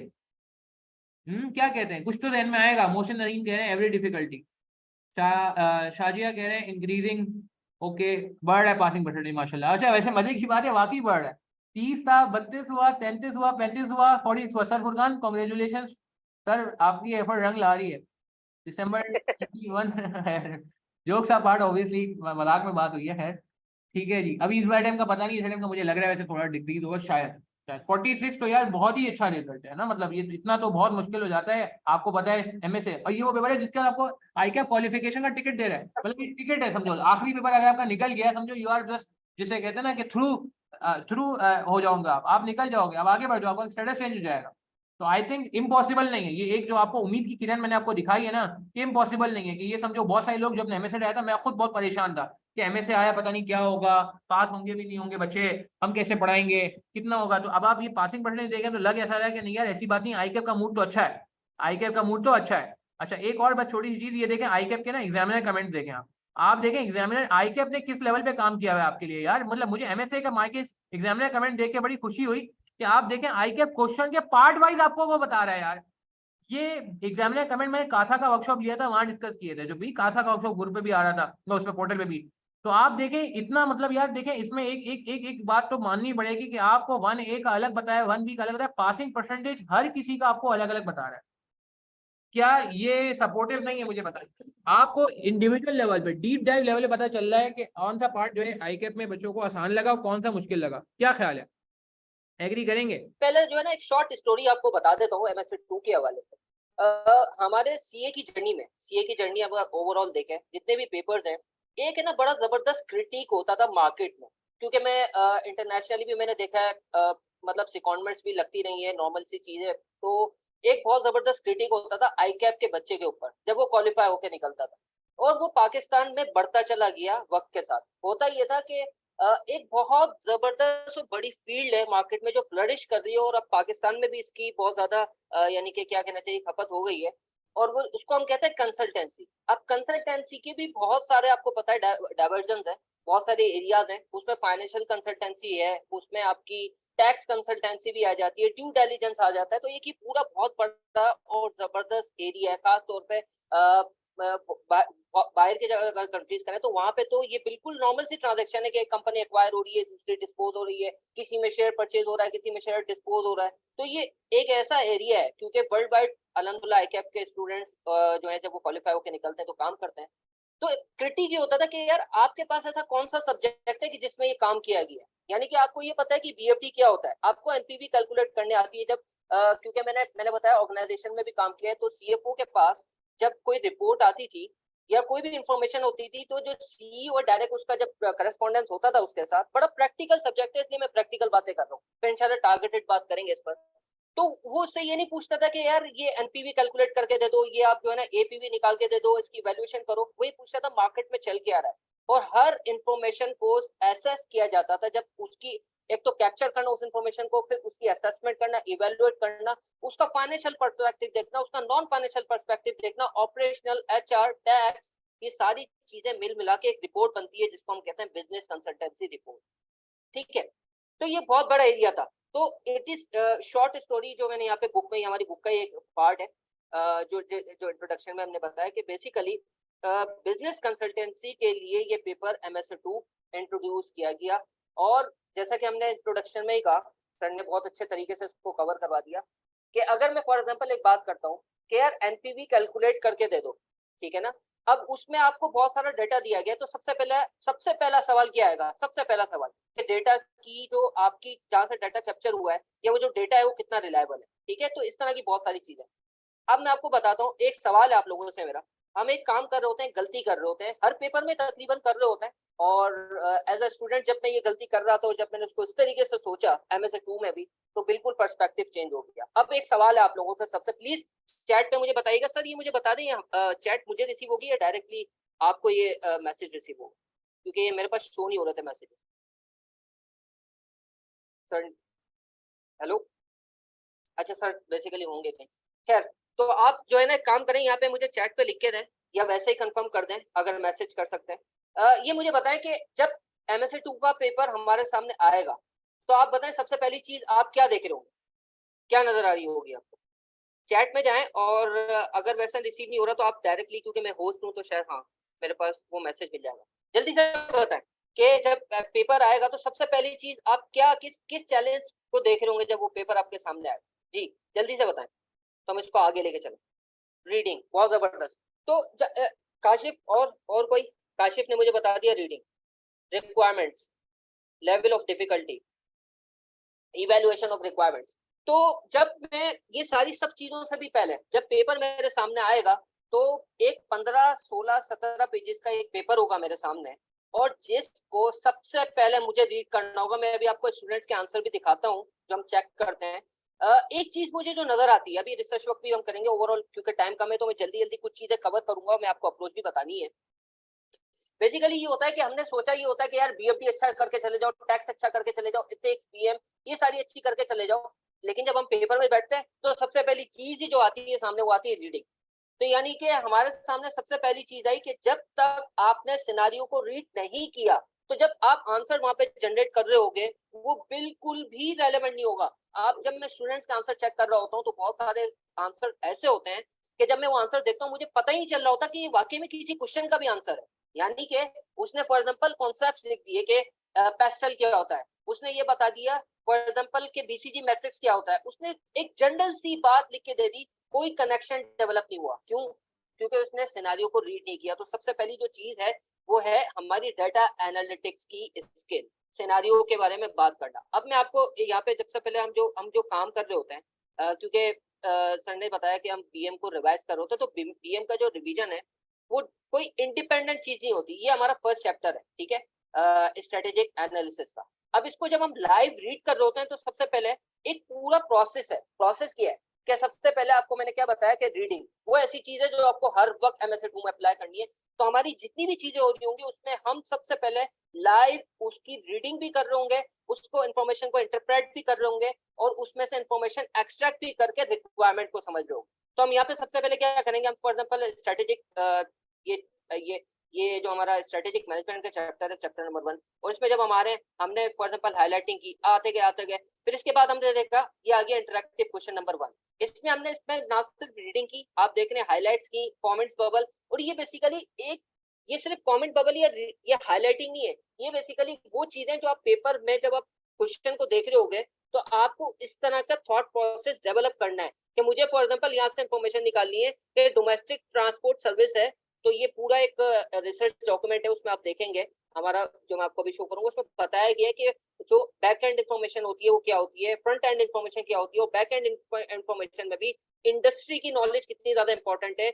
अगर फॉर एग्जांपल मैं आपको बताता हूँ, एक एग्जांपल दे देता हूँ कि अगर कोई क्या कहना चाहिए इंटेंजिबल प्रोडक्ट्स है या सर्विस इंडस्ट्री है, तो वहां पे शायद रिटर्न ऑन कैपिटल एम्प्लॉयड का रेशियो रेलेवेंट ही नहीं है, वहां पे रेवेन्यू पर एम्प्लॉय, वहां पे प्रॉफिट पर एम्प्लॉय ज्यादा रेलेवेंट हो जाता है। तो कहने का मकसद ये है कि ये पेपर इस चीज को भी टेस्ट कर रहा होता है कि आपको कौन सी इंफॉर्मेशन डेवलप करके देनी है, कौन सी इंफॉर्मेशन को बताना है, कौन सी इंफॉर्मेशन को नहीं बताना। ये मैं अक्सर एक सादा सा जुमला कह रहा होता हूँ कि हमें वहां पे पेपर में जाके वॉमिट नहीं करना कि मतलब कुछ भी लिख दिया और सब कुछ जो आता है लिख दिया, बल्कि रेलेवेंट चीज लिखनी है। ये इसलिए भी इंपॉर्टेंट है टाइम मैनेजमेंट के हवाले से, और इसलिए भी इंपॉर्टेंट है कि एग्जामिनर को पता चले कि हाँ आपको सिनेरियो को रेलेवेंटली इंटरप्रेट करना आता है और वहां पे रिक्वायरमेंट को आपको समझ आता है। अब दूसरी जो बहुत इंटरेस्टिंग, अल्हम्दुलिल्लाह बहुत सारे स्टूडेंट्स की बिल्कुल सही सोच है कि रिक्वायरमेंट को समझना। अब मैं आपके सामने ना 2 पेपर्स ले आता हूँ, एक पेपर की आपको एग्जांपल देता हूँ। ये हमारा ये ये हमारा समर 2018 का पेपर है, समर 2018, सॉरी विंटर 2018। अच्छा, विंटर 2018 के पेपर में एक हमारा टेकॉन करके एक सवाल था, टेकॉन लिमिटेड। इसमें आप यकीन करें कि इसने पर्सनल कमेंट्स किए थे। अच्छा ये याद रखें, ये बिल्कुल शुरू के पेपर्स हैं, उसमें भी क्वालिटी क्वेश्चंस थे, तो इसलिए हम उसको भी करवा रहे होते हैं। तो इसमें बाकायदा सीईओ के ऊपर, जो सीईओ है इसके ऊपर पर्सनल कमेंट्स किए गए हैं। पर्सनल कमेंट्स पता है क्या किए गए? इसमें बताया गया है कि यार ये बंदा जो है, इसके ट्विटर पे इतने ज्यादा फॉलोअर्स हैं, फेसबुक के इतने फॉलोअर्स हैं, ये आपको नजर आ रहा है, 5 lakh followers on the Twitter and Instagram, इसको तो बात ही करना नहीं आती। इस तरह के पर्सनल कमेंट किए हैं। और आपको बताऊं सीओसीजी का ये क्वेश्चन था, और सीयूसीजी के किस कॉन्सेप्ट से इसने आंसर को डेवलप किया था, मैं आपके सामने ले आता हूँ। ये हमारे की पॉइंट्स होते हैं जो आपको बाकायदा हमारी बुक में इंक्लूडेड है ये, और इन्हीं से हम बेसिकली रिवाइज मतलब चीजों को पढ़ा रहे होते हैं। अब यहाँ पे देखें, ये क्वेश्चन नंबर 3, ये इसकी बात कर रहा हूँ। अब यहाँ पे 3 का सी है, think about the nature of industry and current issues with existing CEO. अब यहाँ पे अगर हम देखें पार्ट 3 का भी एक चीज मैं आपको बताना चाह रहा हूँ, क्वेश्चन नंबर 3 का भी, और बताने का मकसद ये है कि रिक्वायरमेंट को समझना।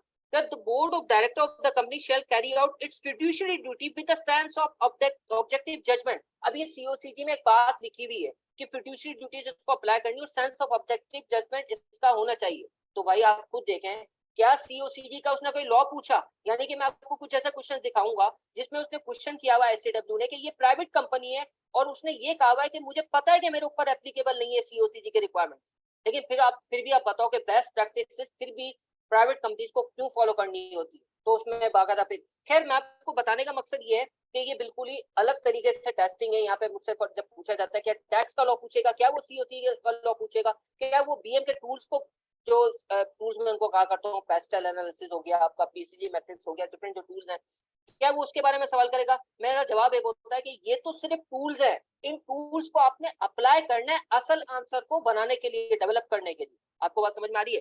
तो इसके लिए हम अब मैं जल्दी से आपको अप्रोच बता देता हूँ। ये हमारा ये इंशाल्लाह बुक में जो हमारी नई बुक डेवलप की है उसके लिए हमने ये एक पूरा रिसर्च डॉक्यूमेंट हमने आईकैप के स्टूडेंट्स के लिए स्पेसिफिकली हमने डेवलप किया है। इसमें एक्शन वर्ड्स वगैरह है, इसको आप जरूर देखिएगा। इसकी मैं आपको एक चीज दिखाना चाह रहा हूँ कि यहाँ पे जो स्टूडेंट्स हैं, जो हमने आंसर चेक कर करके हमने खुद यानी कि डेवलप किया है कि यार क्या स्टूडेंट्स नॉर्मली मिस्टेक्स कर रहे होते हैं, उसका सॉल्यूशन भी बताया। ये हेडिंग है blunders in responding to the answer, duplication of the facts. सही है, इसके बारे में खैर डिटेल बात होगी। तो खैर ये कुछ चीज है। अच्छा, अब मैं अब जल्दी से अप्रोच की तरफ आ जाता हूँ। ये भी अगेन हमारा बुक का पार्ट है और ये बुक ही आपके सामने ओपन की हुई है। ये आईसीडब्ल्यू का रिसर्च वर्क है। ये जो मैंने आपको मिस्टेक्स बताई ना, एक हमने आईकैप का रिसर्च वर्क अपना स्टूडेंट्स के लिए किया और ये आईसीडब्ल्यू ने खुद अपना रिसर्च वर्क किया है कि स्टूडेंट्स क्या गलतियां कर रहे हो। ठीक है, तो तकरीबन बहुत सारी चीजें मिलती जुलती हैं। तो मैं आपको जल्दी से हमारा वो बता देता हूँ कि pyramid of critical skill required. ये पैरामिड आपको इसलिए शो किया जा रहा है कि पिरामिड की एक खास कैरेक्टरिस्टिक होती है, वो ये होती है कि जो सबसे ऊपर जो चीज है वो हाईलाइट ज्यादा होती है, लेकिन असल इंपॉर्टेंस या असल बेस वो नहीं होती, बेस कुछ और होती है।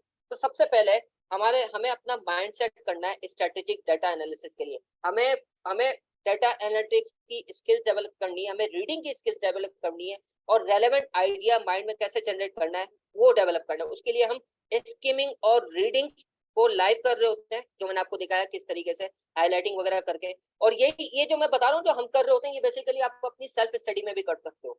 फिर सब्जेक्ट स्पेसिफिक टेक्निकल नॉलेज चाहिए, एप्लीकेशन ऑफ की skills, writing skills with time management. Interesting बात, ये सारी बातें जो हैं, ये जो राइटिंग स्किल है, आप ये देखें कि ये सारी चीजें करने के बाद, यानी कि मैंने माइंडसेट डेवलप कर लिया, रीडिंग स्किमिंग कर ली, सब्जेक्ट स्पेसिफिक टेक्निकल नॉलेज एक हद तक मैंने कर लिया, फिर मैं राइटिंग प्रैक्टिस करूंगा तो वो इफेक्टिव होगी।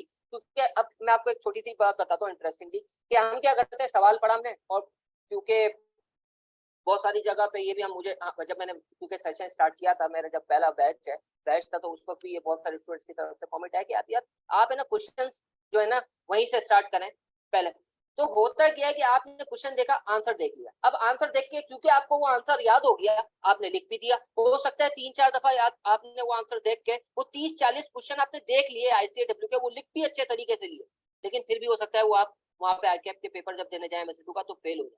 क्यों? क्योंकि आपने अभी वो रीडिंग स्किल ही डेवलप नहीं की, आपने खुद से इंफॉर्मेशन याद रखिएगा जनरेट नहीं की, बस आपने वो आंसर जाके रख दिया। तो इसके लिए पूरा एक प्रोसेस है, जैसे कि सर कह रहे थे, हमारा भी ये शिकवा होता है कि यार क्योंकि ये पूरा प्रोसेस है। और बुक लाने का भी मैं आपको एक जबरदस्त मैं आपको बताऊं कि जब हम बुक ला रहे तो इसका भी मकसद ये था कि यार ये आपको आपके सामने पूरा एक प्रैक्टिकल एप्लीकेशन हो कि हम करने क्या जा रहे हैं, और आपको आइडिया हो कि यार ये बेसिकली कॉन्सेप्ट है कि हमें सबसे पहले हमें रीडिंग स्किल डेवलप करनी है, राइटिंग स्किल। अच्छा, अब किसी ने बहुत अच्छा क्वेश्चन किया था कि यार पढ़े कहाँ से, तो उसके ऊपर थोड़ी सी बात कर लेते हैं। और फिर उसके बाद अब अच्छा, ये एक छोटी सी अप्रोच है जिसको हम हर क्वेश्चन में जाके अप्लाई कर लो, हर क्वेश्चन में। It is a logical solution to avoid weaknesses in answer. हम क्या करें, सबसे पहले what, how, why, when and so what approach, इसके ऊपर बात करेंगे हम। हमारा जब इंशाल्लाह इंट्रोडक्शन का सेशन होगा, और हमारा जो रिकॉर्डेड सेशन है उसमें भी आप इसको डिटेल में जाके देख सकते हैं, इसके ऊपर पूरी बात की गई है। और ये बेसिकली बात ये है, एक छोटी सी मैं आपको बात बताऊं कि कोई भी चीज है ना, एक दफा, 2 दफा, 3 दफा करने से डेवलप नहीं हो जाती, इसके लिए पूरा प्रोसेस है, पूरा प्रोसेस आपको फॉलो करना होता है। यानी कि अगर आप ये कहें कि यार ये मैंने अप्रोच पढ़ ली, what, how, wow, when and so what approach मैंने पढ़ ली, अब मैं इसको जाके अप्लाई कर दूं, नहीं होगी, बिल्कुल भी नहीं होगी। आपको ये आपको सेल्फ स्टडी में इसको, या अगर हमारे साथ क्लास ले रहे हैं तो इसको बाकायदा हर वक्त अपनी स्टडी अप्रोच में इम्बैड करना पड़ेगा। यानी कि जब मैं क्वेश्चन पढ़ रहा हूँ ना कोई, तो मेरे जहन में व्हाट उसका आना चाहिए, मेरे जहन में उसका हाउ आना चाहिए, मेरे जहन में उसका व्हाई आना चाहिए, व्हेन, और फिर सो व्हाट आना चाहिए। ये हर वक्त जब अपने माइंड में प्रैक्टिस करूंगा, ये मैंने जो छोटी सी बात लिखी थी ना, develop the mindset, develop the mindset, develop the mindset, ये बेसिकली यही बात है कि आपको बाकायदा इसको इम्बेड करना है अपनी स्टडी अप्रोच। बात समझ रहे हैं? अच्छा, अब मैं आपको एक छोटी सी बात बता दूं कि किसी ने सवाल किया था यार पढ़े कहाँ से, तो इसके लिए भी एक अलग पूरा यानी कि पर्पस है। और क्योंकि एज अ स्टूडेंट भी मैं देखता रहा हूँ, और अल्हम्दुलिल्लाह 4 बैच हो गए, और अब ये इंशाल्लाह 5th बैच होगा, तो बहुत सारी चीजें वक्त के साथ साथ डेवलप भी हुई, बहुत सारी एज अ स्टूडेंट, क्योंकि जब मैंने खुद देखा है तो खुद मुझे पता है कि क्या मसले मसाइल हो रहे होते हैं। तो देखिए, हर चीज का, हर कंटेंट का ना एक मकसद है, उस मकसद को साथ लेके चलना। हमारे पास सोर्सेस क्या है, आईसीडब्ल्यू का वर्कबुक, आईसीडब्ल्यू का क्वेश्चन बैंक, आईकैप का वर्कबुक, आईकैप का पास पेपर, ठीक है, ये 4 हो गए। और इसके अलावा टैक्स, सीओसीजी और एथिक्स की जो नॉलेज है। अच्छा, अब एक एक करके ना बात कर लेते हैं।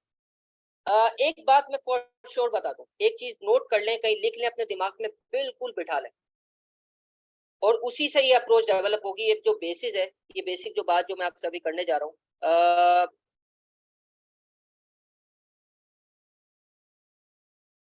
नहीं देखें मौजम, मैं इसका जवाब आपको देता हूँ, थोड़ा सा वेट करें। मैं जब आपसे क्वेश्चंस की बात करूंगा ना, तो उस वक्त साथ साथ मिलकर क्वेश्चन कर लीजिएगा, ताकि मैं एक एक करके दूं। अभी सिर्फ जो मैं कह रहा हूँ ना, वो प्लीज जरा गौर से सुन। एक बात याद रखें कि आईसीडब्ल्यू से इन्फ्लुएंस जरूर है आईकैप का पेपर, लेकिन ये बिल्कुल डिफरेंट अप्रोच है यहाँ पे। अभी मैं आपको एग्जांपल के साथ बता देता हूँ, दिखा मैं आपको लाइव में भी बहुत सारी जगह देता रहता हूँ, और वो एक पूरा प्रोसेस चलता रहेगा, लेकिन मैं आपको बता देता हूँ कि किस तरह ये डिफरेंट है। देखिए, आईसीडब्ल्यू ना एक अलग लेवल पर टेस्टिंग कर रहा है, वो क्या करता है, फॉर एग्जाम्पल मैं आपको एक लेंथ पे बात कर लेता हूँ। आईसीडब्ल्यू का पेपर अगर आईकैप की तरह हो ना, यानी कि आईकैप की पेपर की लेंथ जितना हो, तो आप यकीन करें 25 पेजेस पे वो आएगा पेपर, कम से कम 25 से 30 पेपर पेजेस, जबकि आईकैप ज्यादा से ज्यादा 15-16 पेजेस पे जाता है। आईसीडब्ल्यू क्या टेस्ट करता है मैं आपको बताता हूँ, अभी तक की बात कर रहा हूँ जो अभी तक चल रहा है। आईसीडब्ल्यू ये टेस्ट करता है कि सब इंफॉर्मेशन दे दो उसको, सारी इंफॉर्मेशन दे दो, एक एक चीज डिटेल बता दो, इंडस्ट्री की इंफॉर्मेशन भी दे दो, सब डिटेल में बता दो, और अब टेस्ट करो कि ये लिखता क्या है। यानी कि यहाँ चैलेंज क्या है आईसीडब्ल्यू, आईसीडब्ल्यू में चैलेंज ये सब कुछ उसने बता तो दिया, लेकिन अब समझ में नहीं आ रहा होता कि भाई सब बता दिया, अब लिखूं क्या मैं। ये एक अलग लेवल की टेस्टिंग। आईकैप क्या करता है, आईकैप इंफॉर्मेशन कम देता है। अच्छा, ये मैंने पहले सोचा यार क्योंकि आईकैप के बहुत सारे पेपर्स में ये है मसला मसाइल, लेकिन वो कहते हैं ना हुस्न जन, तो मैंने थोड़ा सा हुस्न जन लेकर आईकैप के हवाले से पॉजिटिव एक जनरेट किया बाकायदा, और ये प्रैक्टिकल बात है। पाकिस्तान जैसे एनवायरनमेंट में इंफॉर्मेशन वाकई में कम होती है, यहाँ पे इस तरह से स्ट्रक्चर्ड इंफॉर्मेशन नहीं होती जितना बाहर हमें मिल जाती है, जितना आपको यूके में मिल जाएगी। पाकिस्तान में उस तरीके से इंफॉर्मेशन नहीं आ रही होती, तो वाकई में इंफॉर्मेशन कम होती है, तो शायद वो हमें यही के एनवायरनमेंट के लिए डेवलप करना चाह रहा है। तो यहाँ पे आपके पास इंफॉर्मेशन कम होगी और आपको बहुत सारी चीजें इंटरप्रेट करनी है, बहुत सारी चीजें प्रिडिक्टिव एनालिसिस जिसको मैं कह रहा हूँ वो करना है। तो अगर आपने आईसीडब्ल्यू की प्रैक्टिस करी, तो आप आईकैप का जब पेपर देने जाओगे तो शायद उस तरीके से अटेम्प्ट ना कर पाओ, क्योंकि आप क्या, आपका आदत क्या बनी हुई है, इंफॉर्मेशन बहुत सारी मिल गई, यहाँ पे अचानक से आपके सामने क्या आएगा, इंफॉर्मेशन मिसिंग है। तो अब मैं ये सारी बात बैकग्राउंड बताने का मकसद, अप्रोच बता रहा हूँ। तो ये जो 4 सोर्सेज है, वर्क बुक के ऊपर आ जाते हैं। वर्क बुक में हम जिस तरह लाइव कर रहे होते हैं वही वही आप अपनी स्टडी अप्रोच में भी करेंगे, अगर सेल्फ स्टडी भी कर रहे हैं, कि आपने बाकायदा सबसे पहले थ्योरी को सिस्टमेटिकली पढ़ना है। और जब आप पढ़ रहे हो, उसको मैं एक टर्म यूज करता हूँ, वो टर्म भी अगेन नोट कर लें, अनस्ट्रक्चर्ड राइटिंग। और ये एक ऐसी छोटी सी चीज है जिसका मैंने एंड तक फायदा देखा है, और इंशाल्लाह आज तो मैं स्टूडेंट्स को, क्योंकि जाहिर सी बात है रिजल्ट नहीं आया, इंशाल्लाह सक्सेसफुल स्टूडेंट्स आएंगे तो वो आपको खुद बताएंगे। अनस्ट्रक्चर्ड राइटिंग बेसिकली मैं कहता हूँ ये होती है, अब सॉफ्टवेयर पे होगी या वर्ड पे होगी, इंशाल्लाह सॉफ्ट में ही होगी अब तो, पहले तो जाहिर सी बात है हार्ड में होती थी। ये होता है कि आप कोई भी मटेरियल पढ़ रहे हो ना, आपको नींद आना शुरू हो जाएगी, क्योंकि जाहिर सी बात है थ्योरी है, थ्योरी में कैलकुलेशंस नहीं होती, तो आप जो है ना वो एक मसले मसाइल शुरू हो जाते हैं। बड़ी प्रैक्टिकल सी बात है ना, इससे हम नजरें नहीं चुरा सकते। यानी कि ये ऐसी बात है जो वाकई में फील हो रही होती है। इसके लिए मैं एज अ टीचर ये नहीं कह सकता कि यार नहीं आपको करना है। इसके लिए सॉल्यूशन बता, सॉल्यूशन ये है कि आप जब भी कोई मटेरियल पढ़ रहे हो, और ये हम कर रहे होते हैं, लाइव भी कर रहे हो, जब भी आप कोई मटेरियल पढ़ो तो आप अनस्ट्रक्चर्ड राइटिंग करो। कोई कीवर्ड नजर आया आपको, नजर आया यहाँ पे पेस्टल है, तो आपने पेस्टल का कोई कीवर्ड नजर आया, अच्छा इकोनॉमिकल, आपको एक कीवर्ड नजर आया, आपको अच्छा नजर आया कोर कॉम्पिटेंसी, आपने लिख दिया। आपको नजर आया for example strategic data analysis, आपने लिख दिया। Strategic performance management, human resource का कोई टेक्निकल नॉलेज, किसी किस्म का कोई बीसीजी मैट्रिक्स का कोई नजर आया, लेवल ऑफ इंटरेस्ट, तो जो भी टेक्निकल वर्ड्स आपके सामने आते गए, आप अनस्ट्रक्चर्ड वे में लिखे जा रहे हो, पढ़ते जा रहे हो, लिखते जा रहे हो, विदाउट एनी प्रेशर के भाई इसको आप बाद में रेफर भी करोगे, इसलिए भी नहीं कर रहे आप ये काम। ये मैं आपको बताऊं क्योंकि मैं वक्तन फवक्तन स्टडी अप्रोच पे भी बात कर रहा होता हूँ, और स्टडीज को और ज्यादा कितना इफेक्टिव किया जाए उसको अप्लाई भी कर रहे होते हैं आपके साथ, और आपके साथ बाकायदा इसको आपको सजेस्ट भी कर रहे होते हैं कि आप किस तरीके से पढ़ो, वो आपको इंशाल्लाह डिटेल मिलेगी कि क्या क्या करना है। तो उसका एक पार्ट है ये कि आप क्या करो कि उसको लिखते जाओ। राइटिंग की अपनी मेमोरी होती है, याद रखिएगा। आप अपनी उंगलियों से चाहे कीबोर्ड पे लिखें या अपनी उंगलियों से पेन से लिखें, उसकी अपनी एक मेमोरी होती है। इससे 2-3 काम ना बड़े जबरदस्त तरीके से होंगे और आपको पता भी नहीं चलेगा। सबसे पहले आपको चीजें याद होना शुरू हो जाएंगी। सबसे पहला फायदा, आपको नींद नहीं आएगी, यानी कि आपको इंटरेस्ट डेवलप होना शुरू हो जाए। दूसरा फायदा, ऑटोमेटिकली आपके अंदर वो जो बात हुई ना कि कीवर्ड्स जनरेट करने की कैपेबिलिटी, वो ऑटोमेटिकली जनरेट होना शुरू हो जाएगी। तो इस तरह के, और फिर तीसरी, आपकी राइटिंग स्किल इनडायरेक्टली डेवलप होगी, क्योंकि मैं अक्सर कहता हूं, मैं क्योंकि बात करता हूं ना कि भाई हम प्रैक्टिकल बात करेंगे, टाइम कब, जाहिर सी बात है इतना ज्यादा नहीं होता, तो हम ये, मैं इसको कहता हूं कि जो फुल फ्लैश क्वेश्चन करना है, वो फुल फ्लैश क्वेश्चन करना है, उस वो करना जरूरी है, लेकिन वो लग्जरी है, वो लग्जरी है। फुल फ्लैश क्वेश्चन बंदा हर वक्त नहीं कर सकता। बंदा हर वक्त क्या कर सकता है, अनस्ट्रक्चर्ड राइटिंग। आप ऑफिस में बैठे हैं, आधा घंटा आपके पास है, आपने थोड़ा बहुत मटेरियल रीड किया और उसको करके जो है ना आपने अनस्ट्रक्चर, तो इस तरह आपकी राइटिंग स्किल भी डेवलप होगी, आपके अंदर आपको याद भी होना शुरू हो जाएंगी, नींद भी नहीं आएगी, और कीवर्ड जनरेट करने की कैपेबिलिटी जनरेट होगी। तो इस तरह के बहुत सारे और भी बहुत सारी टेक्निक्स इंशाल्लाह आपको बताएंगे। तो ये आपको अप्लाई करना है, कोई भी मटेरियल आप रीड कर लो। एक और बात मैं आपको कर दूं, जैसा कि मैंने कहा कि हर चीज की प्रैक्टिस करना जरूरी है। आपको मैं कोई बात अभी बता रहा हूँ, मोटिवेट कर रहा हूँ कि यार ये हो जाएगा, ये हो जाएगा, ये हो जाएगा, अगले ही मिनट शायद आप डिमोटिवेट हो जाओ। तो मसला क्या है कि आपको उस काम को अचीव करने के लिए बाकायदा प्रोसेस से गुजरना पड़ेगा, और उस प्रोसेस के लिए आपसे बहुत ज्यादा इल्तिजा है कि अगर आप हमारे साथ मतलब हम पर ट्रस्ट कर ही लिया है, तो प्लीज ना अपना पैसा जाया करें, ना अपना टाइम जाया करें। फिर आप यार पूरे लेक्चर्स लें और लाइव लेक्चर्स लें, क्योंकि लाइव लेक्चर्स में इंटरेक्टिविटी हो रही होती है, आपसे डिस्कशन हो रहा होता है, आपसे बात हो रही होती है। अभी मैंने आपको दिखाया इस पे यार आधा आधा पौना पौना घंटा सिर्फ आपके जो आंसर चेक हो रहे होते हैं उस पर बात कर रहे होते हैं। ठीक है, तो कहने का मकसद ये कि जब आपने ट्रस्ट कर लिया तो आपको फिर 100% यार वो कहते हैं ना कि आपको अपनी सक्सेस की ड्राइविंग सीट खुद संभाल ली। मतलब हम आपको सिर्फ गाइडेंस दे सकते हैं, आपकी उंगली पकड़ के भी आपको गाड़ी चला सकते हैं, लेकिन उस उंगली पकड़ने के लिए भी आपको हमारे साथ आना तो पड़ेगा ना। तो ये हमारा बहुत ज्यादा मसले मसाइल रहते हैं, इश्यूज रहते हैं। और फिर सिलेक्टिव स्टडीज, अच्छा अब जैसे कि मैंने आपको एक आइडिया तो दे दिया, इंशाल्लाह डिटेल में और बात होगी आपके सामने, और बहुत सारी चीजें खुल के आएंगी, आपको समझ में तो आ गया ये पूरा एक प्रोसेस है। अब आप मुझे खुद बताएं, आप बीच में से पिक एंड चूज करके कोई लेक्चर लेंगे या पिक एंड चूज करके कोई चीज सेल्फ स्टडी में अप्लाई करेंगे, तो वो नहीं, पूरा प्रोसेस अप्लाई नहीं होगा ना, तो आपसे वो चीज ही डेवलप नहीं होगी। आपको बात समझ में आ रही है? तो कहने का मकसद ये है कि ये सारी चीजें आपको अप्लाई करनी है। अब हाँ, अब आखिरी बात कर लेते हैं कि वो भाई कहाँ से क्या पढ़े। जल्दी से मैं आपको बता दूं, ICAW की जो वर्क बुक है वहां से आपको थ्योरीज पढ़नी है, इंटरैक्टिव क्वेश्चन और सेल्फ टेस्ट क्वेश्चन करना है, और वहां से लिमिटेड प्रैक्टिस करनी है, लेकिन वो हम आपको खुद गाइड करेंगे कि किस तरह कितने क्वेश्चन प्रैक्टिस करने हैं।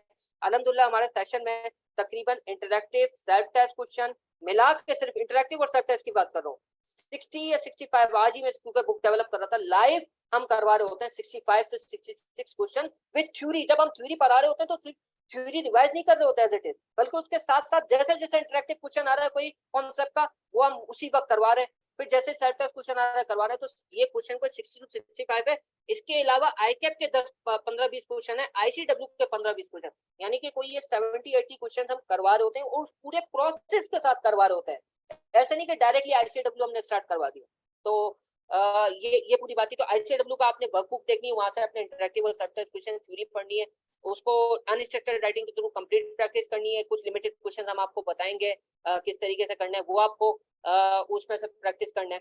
फिर इसके बाद आपने ICAW जब की जो क्वेश्चन बैंक है उसमें से भी पूरा पूरा क्वेश्चन प्रैक्टिस इस तरीके से नहीं करना, उसका भी एक तरीका है, वो किस तरीके से करना है वो भी हम आपको बताएंगे, क्योंकि मैंने आपको बताया ना वो एक कंप्लीट अलग अलग यानी कि दुनिया है, वो उसकी टेस्टिंग की जो है ना अलग दुनिया है। मटेरियल सेम है, रेफरेंस सेम है, आईकैप उसको फॉलो करता है, लेकिन उसकी टेस्टिंग टेक्निक अलग है।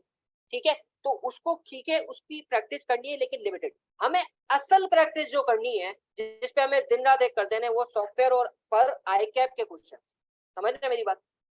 तो ये सारी चीजें, तो ये पूरी अप्रोच है, इंशाल्लाह और भी उसको डिटेल में कवर करेंगे। अच्छा, अब मेरी तरफ से यही था।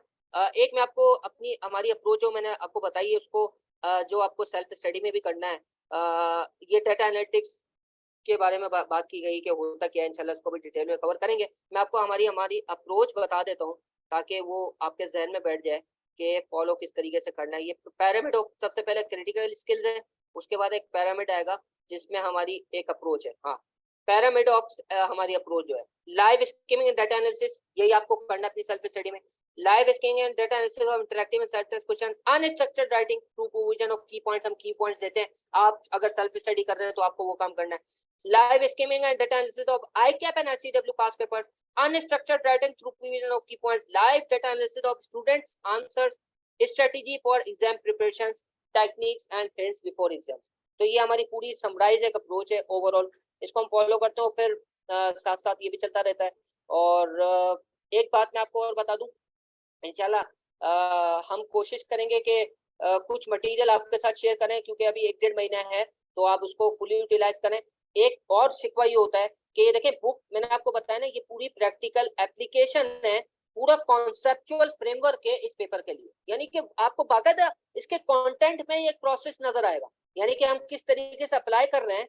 और जाहिर सी बात है क्योंकि हमने ये अपने सेशंस के साथ कनेक्टेड अप्लाई किए, तो हम इसी को उस तरीके से लेके, क्योंकि सेशंस जो हम जिस तरीके से ले रहे होंगे तो उसी से कनेक्टेड हमने इसको उसी तरीके से इसकी प्लानिंग की है। तो आपको हम इसका अगर मैं वॉल्यूम 1 का जो है मेरे ख्याल, हाँ, तो देखें अब मेरा शिकवा ये कि हम बहुत सारी चीजें इसमें से जो मैं लाइव करवा रहा होता हूँ नहीं देख रहे होते, जैसे कि आपको पोर्टल पे दिखाया भी गया इंट्रोडक्शन माइंड बिहाइंड MSA2, ये बहुत सारे लोग लेक्चर्स ही नहीं ले रहे होते क्योंकि वो समझते हैं कि शायद ये कोई ऐसी बात है कि जिसमें बहुत सारी चीजें रिपीट हो रही है। मैं आपको बताऊं कि अगर आपने ये सही से ये मटेरियल पढ़ लिया और लेक्चर्स को सही से उसको कवर कर लिया और उस वो वाली चीज अप्लाई कर ली, इंशाल्लाह बहुत ज्यादा फायदा होगा, क्योंकि आपका पूरा एक बिल्डिंग ब्लॉक बन जाएगा। इसमें अगर मैं आपको जल्दी से स्कीम थ्रू करवा दूं और इसके बाद इंशाल्लाह बात खत्म करते हैं, थोड़ी सी लंबी हो गई बात। ये strategic map of the book है, अगर मैं आपको दिखा दूं जो हम अप्लाई भी कर रहे होते हैं और इसको हम कवर करवा रहे होते हैं, तो ये देखें ये हमारा ये चैप्टर चल रहा है। इसमें आप देखें सबसे पहले हम हमारा जो यहाँ से स्टार्ट हुआ, हमने स्टार्ट किया ऑब्जेक्टिव दिखाया, फिर इसके बाद क्या क्या इसमें टेस्टिंग है, कौन से स्किल्स चाहिए स्टूडेंट्स की, कौन सी वीकनेसेस होती हैं, ST एकेडमी का क्या हमारा जो है ना अप्रोच है, क्रिटिकल स्किल्स का पिरामिड हो गया, की वीकनेसेस कौन कौन सी हैं, और फिर उसका सॉल्यूशन भी। ये पहली हेडिंग वीकनेस है, दूसरा उसका थोड़ा सा एक्सप्लेनेशन है, थर्ड उसका सॉल्यूशन है। ठीक है, ओके, किस तरीके से इसको अप्लाई करना है, किस तरीके से आपको देखना है। और ये हम मैंने जैसे कि बताया ना, सिर्फ पढ़ने से नहीं हो जाएगा, ये लाइव आपको मुसलसल ये चीजें अप्लाई करनी होंगी। जैसे कि मैं लिख रहा हूँ कि यार न्यूमेरिकल एनालिसिस ऐसा लग रहा होता है कि स्टूडेंट ने कोई अलग चीज इंडिपेंडेंट कर दी जिसका कोई क्वेश्चन से ताल्लुक ही नहीं है, तो इसको हम अप्लाई करते हैं कि भाई जब आप न्यूमेरिकल एनालिसिस करो तो इसको इस तरीके से करो कि ये कोई अलग चीज नहीं है, बल्कि उसको उसी वक्त उसके ऊपर इंटरप्रिटेशन भी करो, उसको यहाँ उसके बारे में लिखो भी कि इससे आपको क्या लगता है कि इस रेशो का क्या मतलब है। ठीक है, फिर लॉजिकल सॉल्यूशन के ये वाला अप्रोच है, ये अप्रोच लाइव हम अप्लाई करवा रहे होते हैं।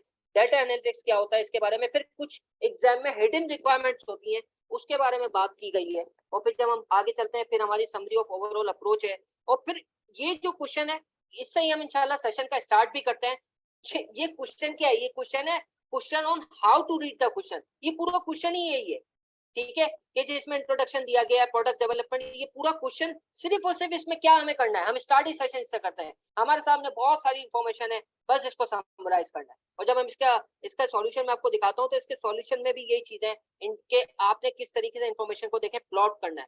पहले प्लॉट किया गया कि ये इंफॉर्मेशन है, और फिर इस इंफॉर्मेशन के ऊपर बाकायदा what, how, why, when and so what approach apply की गई, और फिर जो हिडन रिक्वायरमेंट थी जो कि डेटा लिमिटेशन के हवाले से होती है उसको किया गया, और फिर कंक्लूजन। तो ये हम इसको अप्लाई कर रहे होते हैं बाकायदा लाइव।